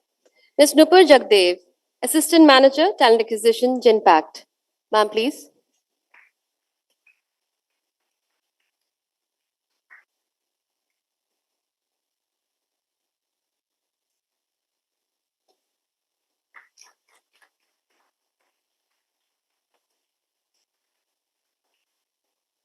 Thank you, ma'am.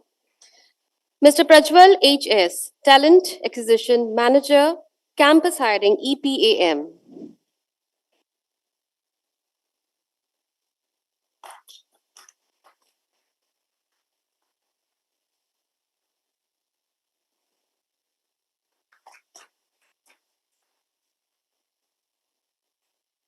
Thank you, sir. Now, the convener of the event, Dr. Rajat Pathak, would like to express his gratitude on this occasion to Honorable Pro-Chancellor.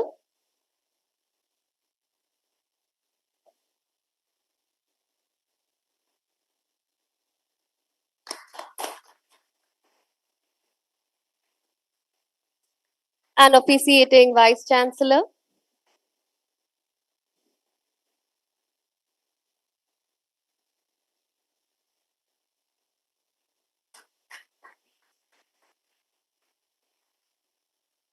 And Pro-Vice-Chancellor Research.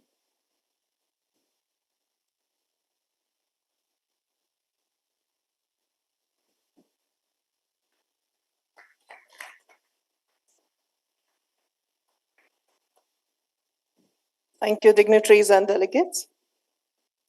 Now we'd like to invite Professor Dr. R.S. Tomar, officiating Vice Chancellor of Amity University, Madhya Pradesh, to kindly propose the vote of thanks on this occasion. Sir, please.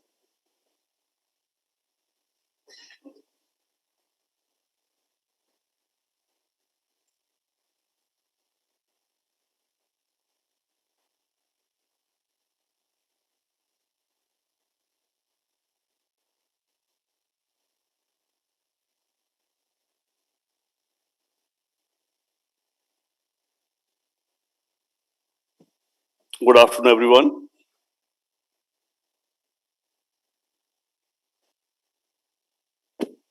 Now, this particular occasion on which we are all gathered here, and that was a event being organized for the students for their motivation and support in their penultimate year of placement. So I think nothing can be more important in your life than this. We have seen a galaxy of mentors over here.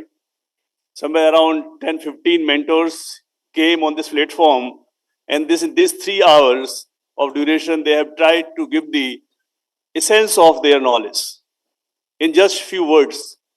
So I don't find anywhere on any platform such kind of opportunity you can get. So dear students, you are lucky enough that today you have seen this plethora of a knowledge over here, and they have shared with open heart and have not hide anything with you, whether it is good or bad. All these things are very important in your life. As our Pro-Chancellor Jana Sharma also pointed out this thing, he has overlooked the comment by the corporates that you should not say like this, this offer is lesser, so I will not going. We have no courtesy to tell them. But yes, it is very important that whenever any offer comes to you that is higher than the previous one, then it is your courtesy that you should at least communicate the concerned person that why you are not going to get it. So it is very important in life that you must be humble, you must be courteous enough, otherwise your progress will not be there. So to progress in life, these words are very important. So try to understand them. We are from that generation who has learned these proverbs in our school times. Kagchishta bako dhyanam, shwan nidra tathevcha, अल्पहारी गृह त्यागी, ये 5 लक्षण बताए गए हैं. ये हम लोग school में प्राइमरी स्कूल रटाए गए थे. आप में से कितने लोगों को याद है? पीछे कोई है बच्चा? Very good, very nice. कोई पेनेट्रीमेट वाला बच्चा बोल सकता है इस पूरे प्रोवर्ब को जो भी बोला अभी आपको? बहुत ही कम है. कहीं ना कहीं ये चीज हमारी मिसिंग हो रही है, और ये मिसिंग है इसीलिए प्रॉब्लम है.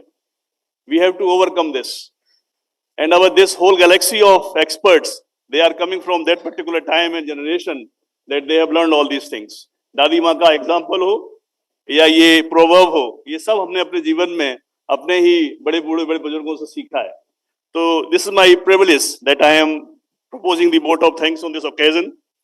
So it is my humble submission, and I extend a heartfelt vote of thanks to all those who made the Leadership Conclave 2024 and AMICRAT Mentorship Program 2.0 a resounding success. We are halfway. We have closed this first session is going to close, but after this there shall be many more interactive sessions. So please do attend them. First and foremost, I would like to express my deep gratitude to our distinguished guests and panelists who have honored us with their presence and insights. Your valuable contributions have enlightened us on the evolving landscape of campus placements and ever-changing demands of the industry. Your shared wisdom will undoubtedly guide our students and faculty as they navigate these dynamic times. A special thank to our corporate partners and sponsors for their unwavering support. Your partnership has been instrumental in making this event possible, and we are truly grateful for your commitment to nurturing future leaders. I would also like to extend our thanks to the organizing committee, the faculty and the staff of Amity University, Madhya Pradesh. Your tireless efforts, meticulous planning and dedication have ensured the seamless execution of today's event. Your hard work behind the scene often goes unnoticed, but it is the backbone of our success, and that is the CRC team who is working day and night for this particular event, success of the particular event. To our students who are at the heart of everything we do, thank you for your active participation and enthusiasm. Your eagerness to learn and grow is what drives us to bring events like these to life. Last but not the least, I want to thank each and every one of you who attended this event today.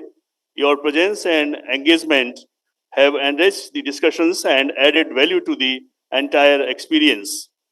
As we conclude, Let us carry forward the insights and connections made today and continue to strive towards excellence in our all endeavors. Thank you once again. Thank you all.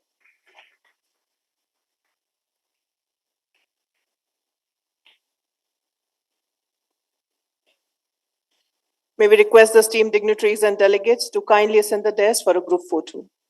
Sir, please, Sir, ma'am, ma'am, please.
The proceedings for the inaugural session have come to an end.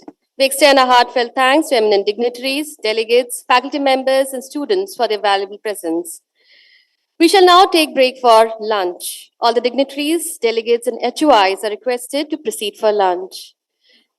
The students are requested to stay back for 5 minutes after our delegates and dignitaries have exited the auditorium. We have some announcements to make for you. Students will stay back, the dignitaries will leave. Thank you, dignitaries.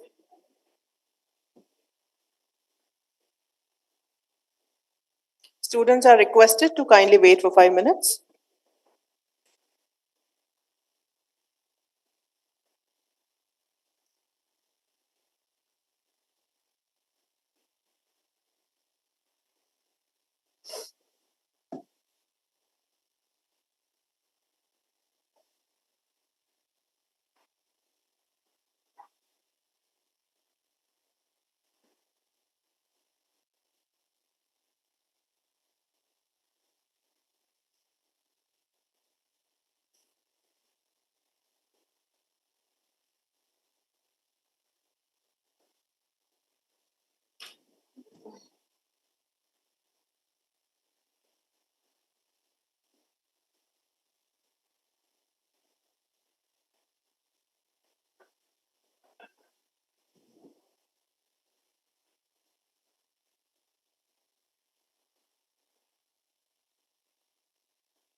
We would request the students to please stay back for 5 more minutes.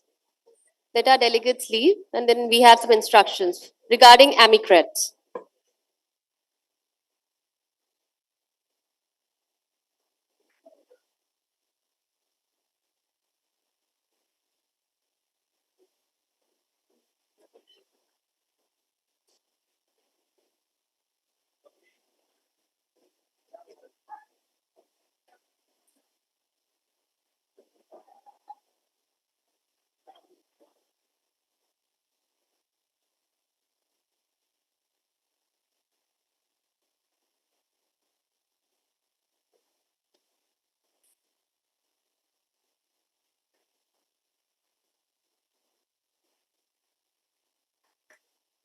We have a few instructions for the faculty coordinators and students.